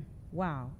So, I feel like last weekend we focused more on the temperatures of it all. Yeah, because it was cold. Yeah, and so this weekend the temperatures are not the star of the show. Right, it's the lake effect. And the funny thing is we had lake effect snow last week, and last weekend was really kind of a bizarre mix, because we had this big, winter storm across the southern states.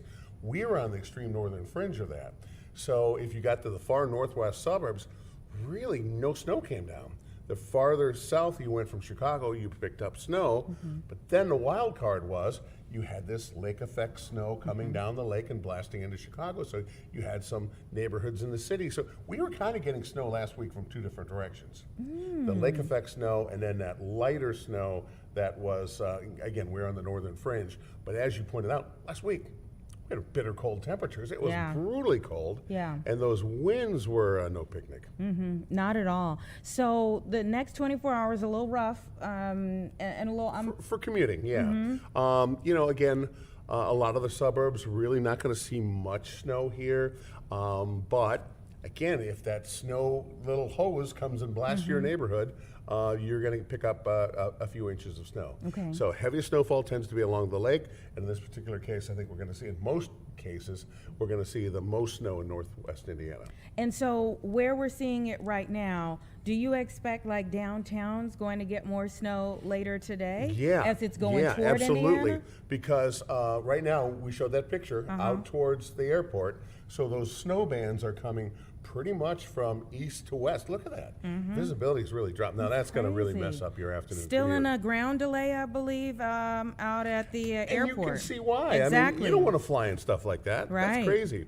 So we have this band coming in off the lake. It's coming in from the kind of the north side of Chicago, maybe, let's just say Lake Cook Road out to around O'Hare. And then that band is going to slowly slide through the city, and then eventually later on tonight move down to northwest Indiana. So again, it's the nature of this system. It's always on the move, and so that's why I say very highly variable conditions. Now, I'll guarantee if you jumped in your car right now and jumped out and we're going out to Rosemont, much of the trip might be okay, and then all of a sudden you're going to hit. It's going to look like that. Yeah. You're going to hit this wall of snow, and visibility is going to drop down to a few hundred feet, and you're going to be like, "Whoa, what happened?" And it's almost like, it's almost like being in a science fiction movie, you know? You go from clear to zero, literally sometimes within a quarter mile. Which is, why it's so important to heed the warning, and heed the warning before you get out on the road. A lot of times I Right. think when we see the snow, especially, you've lived here, you're like, oh, okay, all Yeah, right, but I right. don't see it out my window. But you never know when you're going to be in that area that's going to automatically, Right. And that's reduce why, the visibility. Oftentimes we say, download the app, the app. We have this Fox weather app. You may have a weather app on your phone. It's really handy to check out that radar because that will pinpoint for you exactly where the snow is at that moment. And honestly, in a case like this, in some cases, you may be able to kind of steer around it in a way. I mean, instead of if you're going out west tonight, instead of going up the Kennedy, you might go out the Eisenhower at some point, or at some point you might even just shoot down the Stevenson and go out the Tri-State. So this is a localized storm that you may, in some cases, be able to steer around. Okay, let's take a look at where we go from here. You gave us the information we need to know for today, maybe how to avoid some things, what we need to be aware of. I feel like I didn't see as many of these days with some precipitation coming from the sky. Well, don't worry about that because those are pretty small amounts. Okay. 30% chance, 30% chance. You know what that means?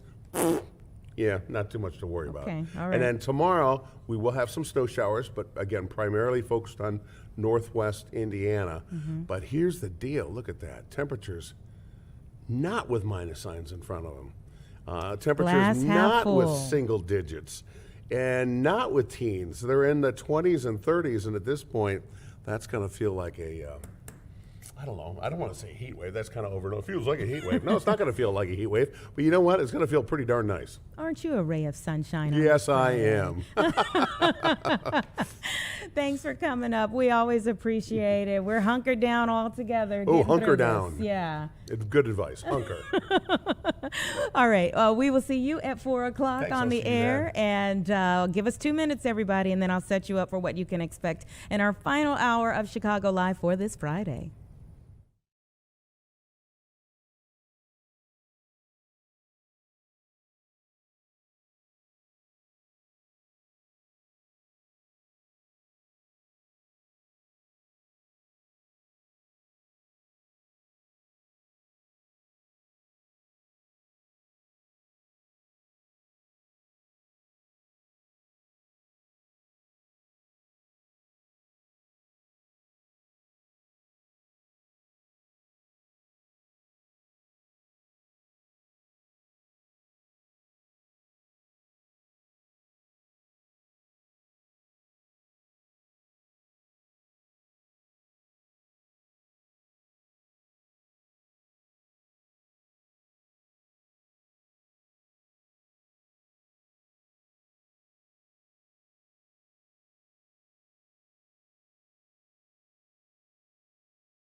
right, welcome back, everyone. We are now in our final hour of Chicago Live for the week. Hey, happy Friday to everyone. We still have plenty more great conversations to come in this last hour now. Really looking forward to a discussion about an opportunity that Meals on Wheels has created now in the wake of SNAP benefits and the changes to the SNAP benefits program that are now going into effect February 1, so this weekend, and the job requirements that are going to be enacted as a result of the changes. So they're going to be helping many of the people who receive their benefits from Meals on Wheels, who would get their SNAP benefits cut if it weren't for job opportunities created through Meals on Wheels. I'll circle back to how all of that works, and we're going to talk with the Director of Community Impact for Meals on Wheels Chicago about what they're doing. If you think about Meals on Wheels, obviously they help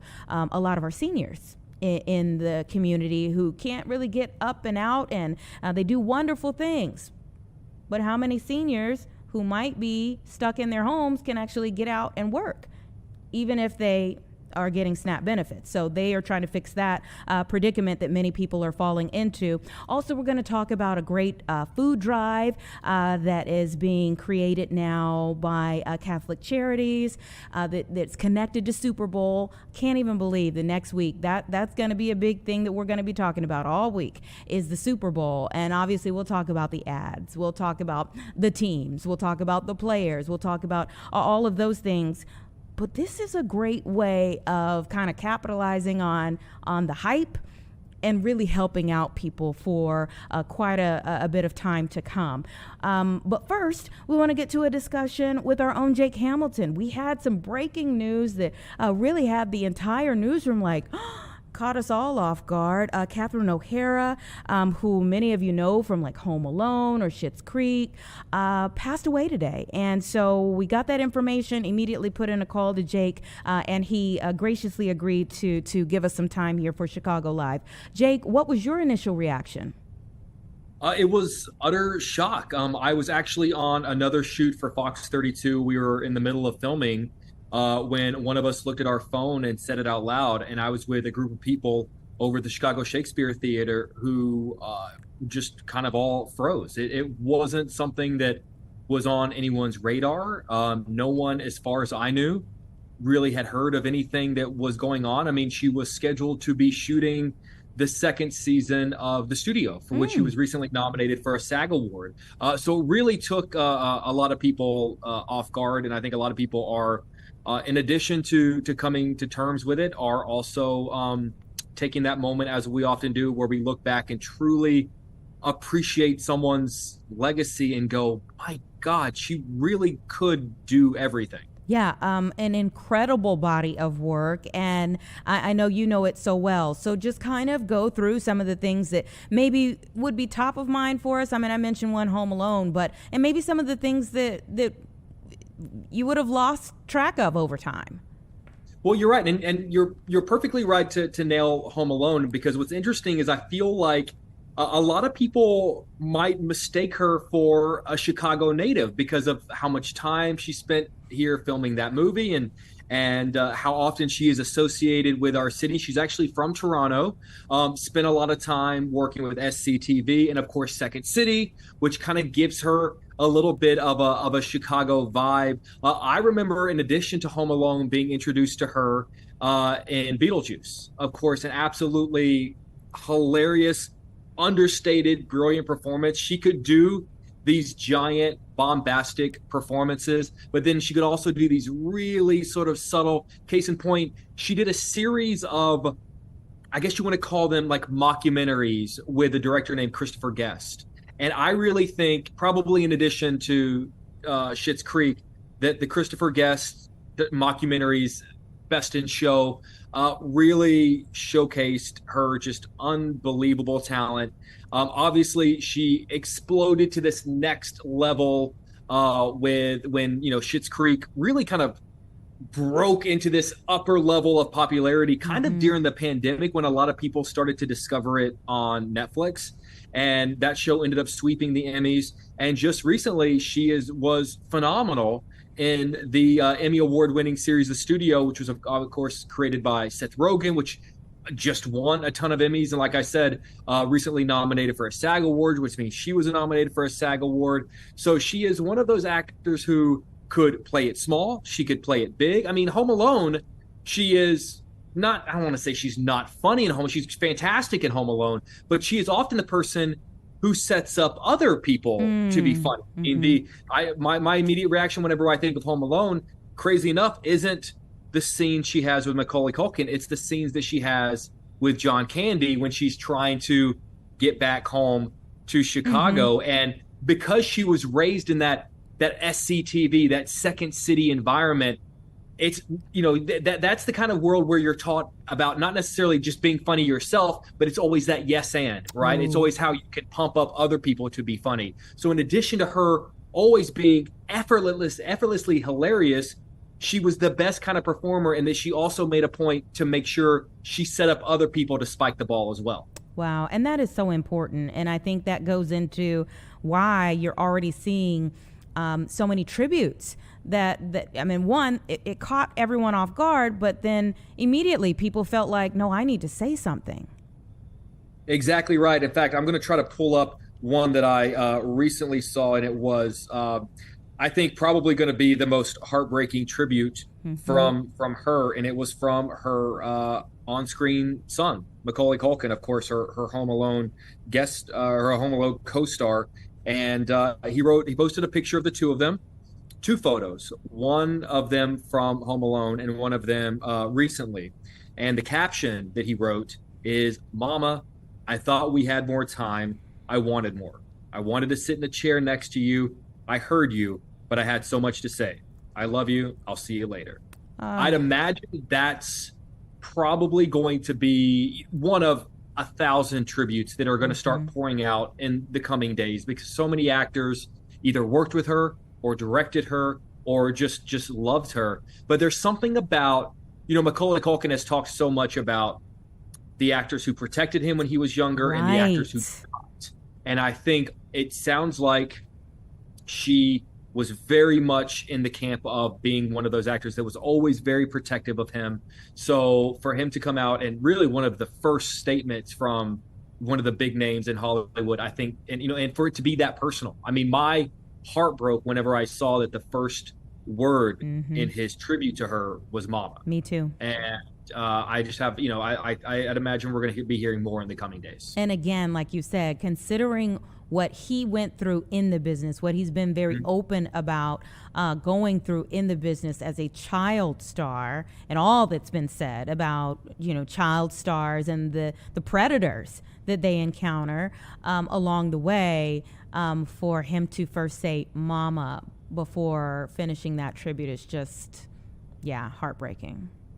Very much so. And he received a star in the Hollywood Walk of Fame lately. And, you know, oftentimes the people who show up to speak at those ceremonies, they're there for a reason, right? You only get 2 or 3 people to speak on your behalf. And she was one of them. I think that really does say a lot. And oftentimes, you know, she worked with a lot of the same artists time and time again. And I think that just says so much about, you know, the fact that someone worked with her and they said, that was an amazing experience. That was a positive experience. We've got to work with her again. You know, I was lucky enough, you know, she was just, you know, she joined us on Good Day Chicago just last year with the studio when the studio was just starting to premiere. And she had nothing but really funny, hilarious stories to say about her time in Chicago filming Home Alone. And let me tell you, she was in a room with 3 other actors from the studio. It was a room of 4. And whenever I tell you that, I mean, one of them was Seth Rogen, who's one of the funniest guys working in Hollywood. And let's be honest, the studio is his show, right? He writes it, he directs it, he produces it, he stars in it. But whenever I tell you that he and the rest of the actors shut up whenever she spoke, because she knew, not in a rude way, but when she just told a story, and that's what she was. She was a great storyteller, that she just commanded a room. And I've got a great thumbnail that we used on fox32chicago.com of the three other actors in the room dying laughing because of a story that she's telling. And I think that I don't think that my interview was the exception to the rule. I think that that's just how she was. I think whatever room she was in, everyone else was doing that. Yeah, fill the room, and a beautiful spirit that could do that. So we are in award season. How do you think Hollywood is going to handle this? You're absolutely right, and with every award show, there is always sort of the tribute. You'd imagine that she's going to be a part of that, but we've also, we've lost so many giants just within the last year, and I really think that whenever we see her name added to the likes of Rob Reiner and the other names that we've lost in recent memory, that we're going to realize that we really did lose some giants. It would not surprise me if the SAG Awards, which I believe is going to be the first major movie and TV award show to take place following her passing. It would not surprise me if they reunited maybe the cast of Schitt's Creek or some of her cast members that might want to say something or pay tribute to her. I'd imagine there would be a long list of people who would be willing to stand up on a stage and wax poetically about just how great of a talent she is. But I definitely would expect to see that. And you know what? There's a very good chance that the studio is going to win Best Comedy at the SAG Award show. And honestly, there's a good chance Seth Rogen will win Best Actor and maybe some of the supporting actors. And it would not surprise me if their acceptance speeches were about the life and legacy of O'Hara. Absolutely. Yeah. And then do you think that there's anything that maybe she finished filming or that she was maybe in the final stages of finishing that will be posthumously released? It wouldn't surprise me. That does tend to happen. I haven't looked at their filmography. I knew that the next thing that she was, I believe, on deck for, I believe they were starting to get ready to put together season 2 of The Studio, of which she plays a major part. And she is absolutely brilliant. If you get the chance to check out that show, it's on Apple, and she was phenomenal in it.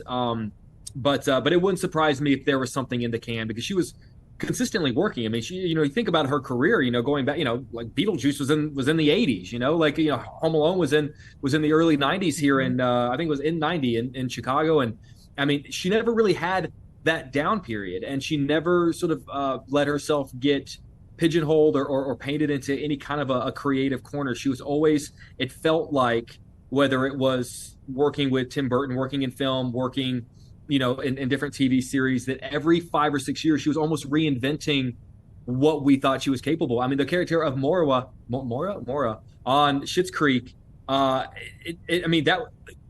never thought that she could pull off a character. I never knew that character existed within her, and it was just. And then I felt silly thinking like, of course it does. It's Catherine O'Hara. Like there's probably, I hate to say it, there was probably a million other characters inside of her that now I hate to say it, we won't get the chance to see. Yeah, it's an unfortunate truth. Thank you so much, Jake. We know we pull on you kind of at the last minute when this came down the pipeline, though. We knew that you were the perfect person on our staff to be able to do her justice. So thank you so much. I appreciate the chance. Thanks, Anita. All right. You take care. Have a good weekend. We'll see you tomorrow morning for Good Day Chicago on Saturday morning. It's about 3:15, everyone. Give us 2 minutes and we'll be right back.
$318, everyone. Let's take a look at how the stock market is finishing the week. And oh boy, we have been in the red all day from opening to closing there.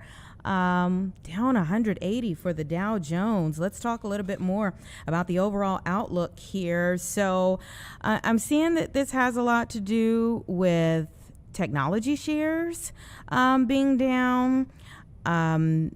Though there was a blip of hope today that things would improve as a result of President Trump's pick for the Federal Reserve. The next Federal Reserve chair will be Kevin Warsh. And of course, the current Federal Reserve Chair, Jerome Powell, his time is going to be ending anyhow, regardless of the political pressure that he's been under. His time will be expiring in office in May. So there had to be a new Federal Reserve chair, and that now will be Kevin Warsh after May's time comes by. But we're also just seeing, there was a lot of fluctuation today, but negatively. The NASDAQ dropped 0.94%. The S&P 500 squeaked out a gain. So they had a modest gain today, but the Dow Jones really was just not a good thing to look at today. I'm seeing here, despite what we're seeing on the screen, the major averages, so keep this in mind, the major averages are headed for a positive month. Now, I don't know if that's when we look at the overall of this month come February 1st and we look back on January overall, that we'll see that things were overall positive, but today just not looking too good at all. Still, some of the investors are still going over their earnings reports as well, but just today was not a good day for the stock market. So you might not want to look at those 401ks at the moment. Give it a little time to rebound here. But that's what we're seeing there for the stock market as it is closed for the day. Give us a couple of minutes. It's 3:20 right now. We're going to continue to monitor a couple of other things that are happening across the country. Today is a big day. What we are seeing a lot of activity in the streets in terms of protests, but we also have some wonderful, heartwarming stories that we want to get to as well. A blood drive that's coming up this upcoming week as we go into the Super Bowl, as well as Meals on Wheels, helping in a very different way than they normally do. I mean, these are organizations that do great ongoing work, but now figuring out new paths. So it's 3:21 right now. We're back in 2 minutes, and we'll continue on from there.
Welcome back, everyone. Just about 3:25 right now, and I promised you a couple of heartwarming stories here before we get out of here for the day, for the week.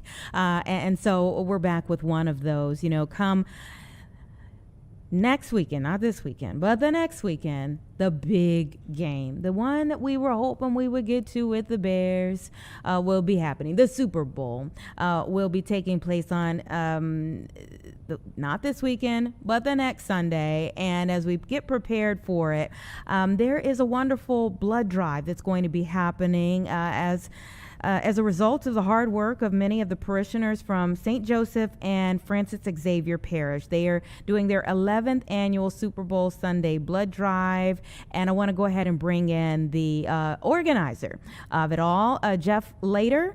Thank you so much for your time. Okay, I think you're on mute right now. Let's get you off of mute so that we can talk a little bit more about what you all have happening, because this could really change and save so many lives whenever we see blood drives that are happening in our area. Do we have you, Jeff? Okay, well, they're working on that. I'm just going to give you the background information on it so he can fill in more of the details once we get his mic fixed there. So, this is coming up on February 8th, It will be from 8 a.m. to 2 p.m. And the blood drive is going to take place at the St. Francis Xavier Campus School Gym and the Atrium. As I said, this is hosted by St. Joseph and Francis Xavier Parish. This will be their 11th year doing it, and it's actually in honor of the life of a Wilmette native. And so hopefully we'll be able to talk a little bit more with Jeff about the person who they're doing all of this in honor of. As I said, they're so often we might take for granted when we hear blood drive until you are the one who stands in need of it. If you need a blood transfusion, if you have an accident and have severe injuries and are in need of blood. Many things can result in you maybe needing blood that you just would never think of. And so these blood drives really, really are a wonderful effort that help especially to get blood from targeted communities that you may not get them from on a regular basis. And so it's always good to hear that people are rolling up their sleeves and doing the good work that, of course, again, could help change or save a life when an emergency strikes here. And we obviously never know when those things will come upon us. Let's see one more time. Jeff, do we have your mic? Okay, still don't have his mic at this point in time. So let me see here. I just want to make sure that in case we're not able to bring him back, I give you the information that you need. They said that they are making this very convenient for everyone to be able to donate, and I want to make sure that we give you that information so that you can go out there and help them out. So, of course, they wanted to get across that every blood donor will receive a Culver certificate for a pint of custard. Just making things sweet, sweetening the deal here. Every blood donor can enter to win a top prize of a $200 Ballyhoo gift card. And kids can enjoy an arts and crafts table with parents or caregivers as you are donating. Also know that the Wilmette Fire Department is going to be on hand for some meet and greets there. You get to meet some of the first responders in your area. But this is just such a great opportunity to help out the American Red Cross. They are helping people throughout the year. Last year they had 800 people that attended this wonderful event. And so obviously they're hoping that, last year's largest event will be topped by another largest event this year. And so we certainly hope that everyone can make it out on Saturday, February 8th from 8 a.m. to 2 p.m. for the Super Bowl Sunday blood drive, the 11th annual for St. Joseph's and Francis Xavier Parish. We're going to take a quick break. Let's see if we can fix his mic. If we can, we'll just have this conversation on the opposite side of the break, because I would love to know a little bit more about the person that they are honoring and how they're able to top their numbers each year. But if we're not, again, just make sure you make it out to St. Francis Xavier Campus School Gym and Atrium on February 8th so that you can help people who are in need. We never know when we may be the person who is in need down the line. 3:30, let's take a quick break.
Never seen it.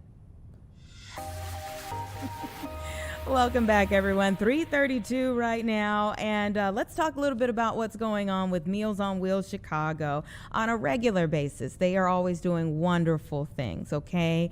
But of course, they are facing, as many of their clients are, some uncharted territory in terms of new restrictions that will be in requirements that will be placed on many of the people that they serve. And so I want to go ahead and bring in Corey Morris, the Director of Community Impact for Meals on Wheels Chicago, to talk about how they are reacting to that. Thank you so much for your time. Yeah, thanks for having me. Corey, February 1st will mean new requirements for those who receive SNAP benefits. And tell us a little bit about how that affects the clients for Meals on Wheels Chicago. Yeah, so the changes that are going to affect are now going to require seniors or individuals that are 55 to 64 to work at least 20 hours a week or 80 hours a month. That's work or volunteer. And that's going to put, sort of a bigger demand on what we're doing at our pantry. So that being said, we are launching the Snap Together volunteer program that we offer at the Nourish Chicago Pantry. Give me more information about that. Coming to the decision to do this, and two, how you see it really being beneficial for folks. All right, so yeah, the Nourish Chicago Pantry is a once-a-month pantry at the Central West Senior Center. The Central West Senior Center is an amazing community space where a lot of the seniors do visit. We've been operating the pantry for a little over 3 years now, and we see it as a really good community space where we're able to help out. And we already have the seniors coming to participate and get some of the fresh produce that we're able to offer. Now, when we do these pantries, the seniors have been able to help us set up and distribute and various other things. And so we wanted to meet them where they already were. And so what we've established is we will record the volunteer hours for the time that they are able to participate. And those are things varying from, like I said, setting it up, distributing, getting the room ready, helping their other senior community members through the line, and then just creating a really good environment where everybody feels, respected and supported and nourished.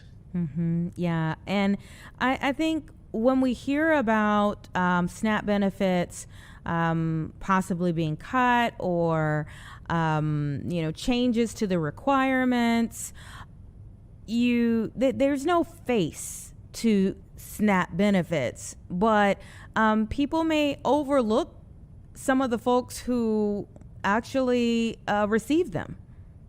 Yeah, and it's everybody, as somebody who's benefited from SNAP, because, it's been around since the late 30s, I believe 1939. And right now that we're seeing the largest cuts in history to the program. It used to be called food stamps, and I think in 2008 they changed it to SNAP, which is the Supplemental Nutrition Assistance Program. But I remember, that's how our family were able to, supplement. We weren't experiencing the same things that a lot of the recipients are right now: rising food costs, rent, availability of different items. So SNAP it plays a big role, not only in the recipients, but in just the overall, well-being of the, economy of the local area, because people who are using SNAP are also, using those dollars at local businesses. Yeah, and when we think of many seniors being on a fixed income, in every dollar matters. It does. And, a lot of the seniors and clients that come and we're able to help with, they rely on a lot of these different social safety net programs. So this is going to cause a very large disruption. We have seen, already increased numbers at the pantry since we've started it. And, we're just hoping we can keep up. The program itself is run by donor support. I come from a chef background, and I like to say the food that we're giving out is restaurant quality. It's top tier. It's stuff that I feel proud to cook with and extremely proud to be able to hand out.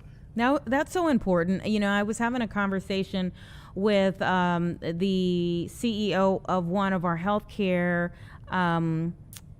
organizations in this area, and about holistic care, the holistic outlook to healthcare yesterday.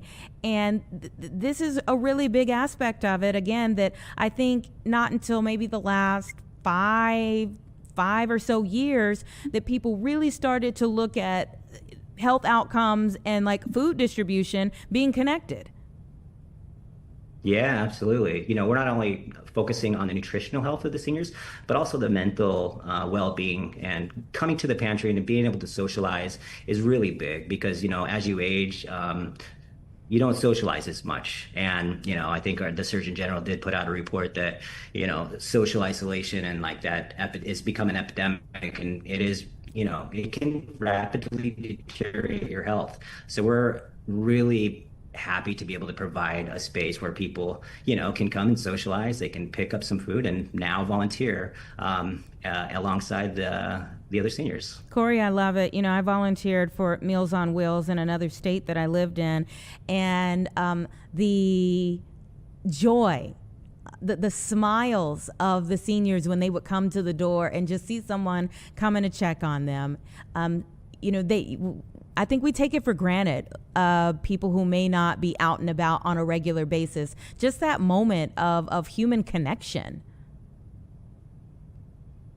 Mm-hmm. Absolutely. Yeah, a big part of our program is our home delivered meal program, which we distribute to over 11,000 seniors throughout all 77 neighborhoods. And they say 84% of the people who are enrolled in that program, 84% say the only person they see all week is their delivery driver. Mm-hmm. And so that's it's huge. And I'm glad you're able to volunteer and see that impact, because it is huge. It can really be the highlight of someone's week. Yeah. So let's talk a little bit more about how other people can help you all in your mission. Yeah, obviously volunteering alongside the seniors would be great. You can sign up to volunteer at our website, www.mowc.org. Just click on the volunteer tab. You can bring in a corporate group or come as an individual. But more than that, I think with all other, food insecurity and nonprofits, we're in the same boat. We need funding, either, funding to help support and buy those, restaurant quality items that we're handing out. Or also we can take, in-kind donations if they do meet our, strict requirements of freshness and quality. How much harder is that for you all with inflation? It's a lot. We used to offer a lot more than we were, when egg prices skyrocketed. We weren't able to keep that because we want to make sure that we're able to offer enough things to, stock the fridge. And so those prices were astronomical.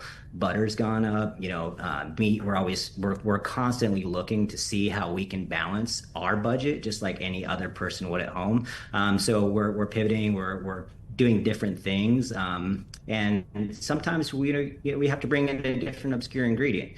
So we also have a cooking class that we offer in tandem with the pantry. So the seniors can come and see how to work with some of the ingredients they might not be used to. I love it. I think that's awesome. Again, I'm just a huge fan of Meals on Wheels, and I think that you all do a great job, especially for Meals on Wheels Chicago. With how many people are you helping? Right now, over 22,000 with the pantry and the home delivered meal program. And we have a list of other items, things that we do from, bingo in the different senior centers. And the list is pretty big. Yeah. All of the different things that you all do make a difference. And how can people donate? Where do they need to go again? Our website, mowc.org. We really want people to sign up for our monthly meal maker program. That would be a big help because,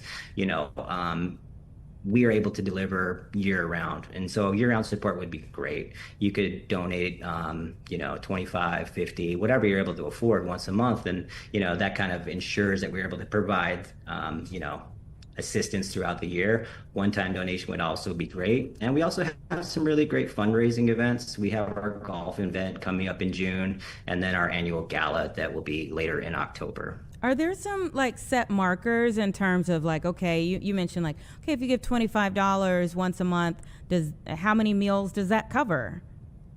That'll cover between at least 5 meals right there. Okay. Yeah, I think sometimes, it's good to know just how far the dollar stretches in the hands of some of our local nonprofits, because Yeah. a lot of times you It think does, and it changes all. Say that again? Sorry, real quick. Yeah, so the numbers do change, right? Obviously, whenever you're able to go to the pantry, the dollar goes a little bit further. Whenever you produce a meal and let's say, like, if you order from a restaurant, it's going to cost more than going to the grocery store. So, $25 will fill a fridge or a senior's bag that'll last a week or two. So for the home delivered milk program, that'd be $5, but we could fill somebody's fridge for $25. Yeah, really awesome to know. Again, thank you all so much for your work throughout the year. I hope that people will continue to help you all as you're, wading in your own water as well, as you do this good work to help so many other people. Thank you. Yeah, thank you so much. All right, take care. You too. That was, again, Corey Morris, the Director of Community Impact for Meals on Wheels Chicago. Definitely take a look at their website, see how you might be able to help them, whether it's some volunteer hours or giving them a donation for the great work that they do. It's 3:43, everybody. Let's take another quick break. And you know what? Before we go to break, Jim, can we pull up a picture of the river outside? Let's take a look how things are shaping up for the day. We've had snow come in, come out, but do you see what's sitting on the river? A lot of ice, because it has been so cold over the last couple of weeks here in our area. And so our final conversation today is actually, last week, I believe it was, we were talking about like the Coast Guard breaking up ice, but there's another way that's also another effort that's being used to break up some ice as well, to break up some of the ice jams with more water. We'll talk about it on the opposite side of the break.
All right, welcome back, everyone. 3:46 right now. Thank you so much for staying with us here on Chicago Live. And yes, before we went to break, I promised you we were going to have a discussion about breaking up some of the ice jams on the water with warm water. But we actually got a Titan on the line, and we want to go ahead and have this conversation right now about the moment that we're in, the day that it is, and people who are protesting in the streets at this moment.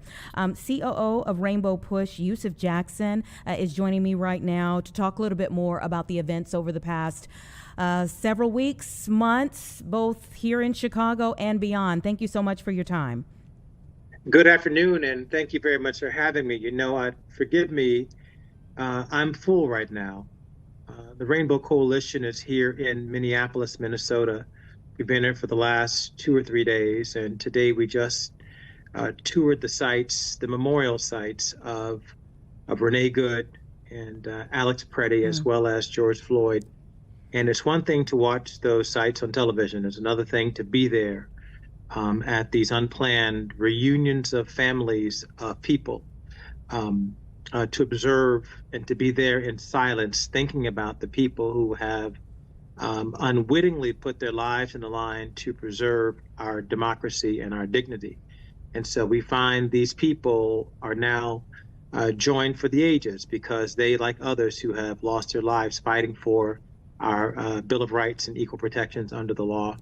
And so I'm a little full right now. We're here in Minneapolis. We had meetings yesterday with a large Jewish group of rabbis and first responders here, as well as we met with the large Somali group of imams and ministers of mosques. We prayed today with Keith Ellison at the Carmel Mosque, and we had a group of African-American preachers from all the denominations of the Black churches in town.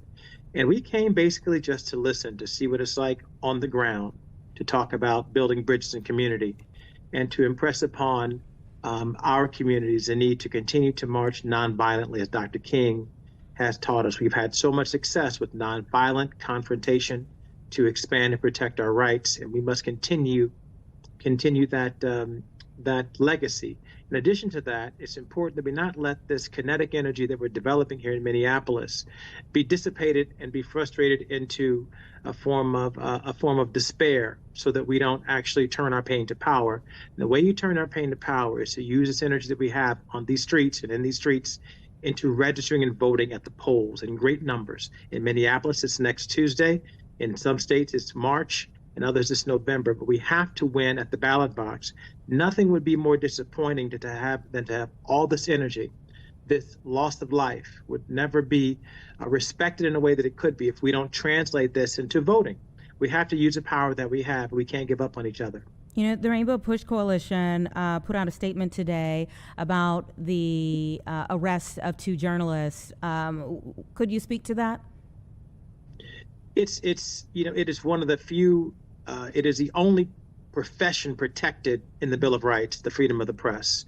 And so we've just asked for full transparency as you encroach on these types of freedoms that we've worked so hard for. It's interesting when you think about the Bill of Rights. The Bill of Rights initially, when it was written, did not apply to people. It wasn't until post-Civil War, actually after African Americans had won the Civil War, that the Bill of Rights became, through the 14th Amendment, applicable to the people. So by Black bodies being on the line, by coalitions of people deciding to preserve and save the Union, it actually opened up the Bill of Rights to everybody. And so it's important that we protect those rights. Freedom of the press is among them. And it's just natural that we would have made that statement. And of course, it is coinciding those arrests with. And we just learned, I will say, learned that 2 of them have been released in Minneapolis, Georgia, and another journalist. Okay, that is so we got that update. News about 20 minutes ago. 20 minutes ago. So that is a good update. It was Georgia Forte, I believe, and Don Lemon that were both arrested as a result of a protest at a church that took place. I haven't yet heard about Don. Okay. I'm concerned about him. As you know, I'm so sorry to interrupt you, but you know, he hosted our MLK Day event, and it was kind of the day after the event at the church. And so I hope that he is safe and secure and he's able to plead his case. Okay, so we'll continue to monitor and see if we get an update on that. I want to ask you about the correlations you see between this moment and the moments of the past. You mentioned MLK, of course, your father marching beside him quite often until the day he died. So I want to ask you, as we go into Black History Month, how Rainbow Push Coalition looks at the correlations between then and now. You know, the Rainbow Coalition's mission is to gain, protect, and defend civil rights. I remember as a kid growing up, more as a teenager, that people would ask, why do you continue to defend civil rights? Isn't that era over? Obviously, that era is not over. Even Thomas Jefferson said famously, the price of liberty, the price of liberty, the price of liberty is eternal vigilance. And so that means that you must always fight to protect, defend, and gain your civil rights. If your civil rights aren't expanding, then they're contracting. So the question is, what will our generation do in the face of the contraction of our civil rights, as well as the reduction of civil rights agencies from the government all across the country? The Department of Justice being challenged to redefine what it is to protect civil rights, the courts continuing to narrow civil rights. So now we're at a crossroads as a generation of people. The generations before us did what they could do to expand civil rights. The civil rights legislation from 64, 67, and 68 expanded civil rights. And now we have a contraction. Now it's up to our generation to make its mark in the country and participate to re-expand the definition of civil rights. And if you ignore the immigrant in that definition, then you will have a contraction that will last for many years. That's why. Go ahead. That's why we're at a critical nexus in the country right now. We've got to determine if we're gonna live up to our creed, if we're gonna abandon it. And so America has always been a place for our tired, our poor, our huddled masses yearning to breathe free. And we must keep that commitment to our immigrant community. I told some immigrants just the other day, African Americans and immigrants are both here based on foreign policy. And so we have more in common than we do apart. And we've got to band together and translate this pain and the loss of life and the blood we're shedding in the streets together into voting at the poll this March, May, and November. I don't have much more time with you, but I want to ask you about two more things. What is your take on this day of action that many people are saying no work, no school, no shopping?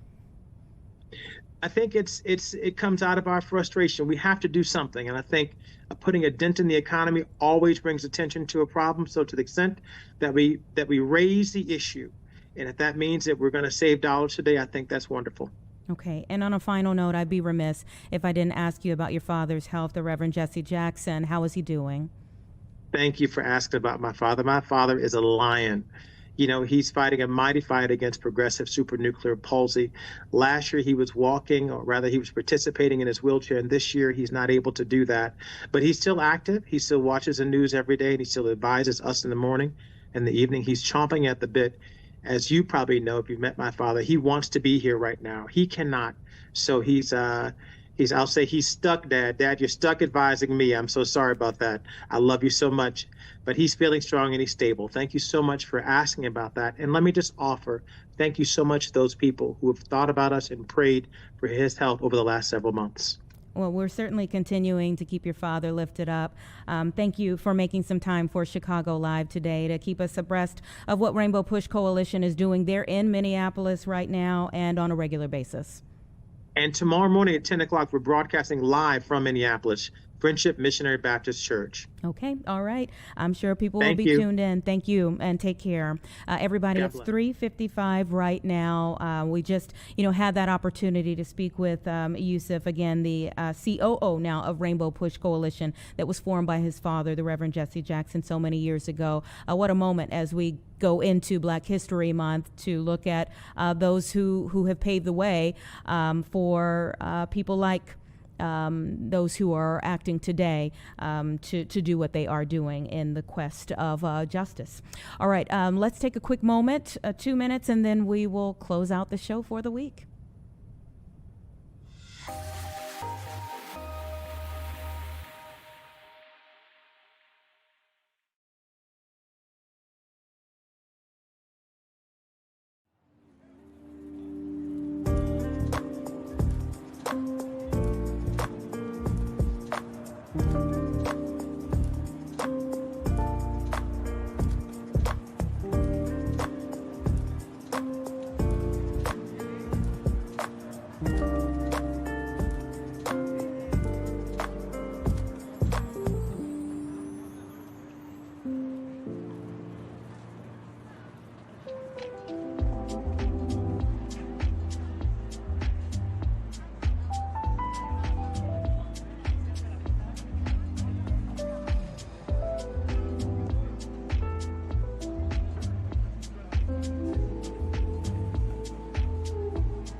All right, 3:58, everyone. Thanks so much for staying with us here on Chicago Live. We have had plenty of conversations this week that have challenged us. We've been able to talk to many change makers here on this show, and we're just so grateful that you have been here with us through it all. We hope that you have a safe weekend. We're going to be right back here at 1 o'clock on Monday, ready to do it all over again. But First at 4 is next. Have a good weekend.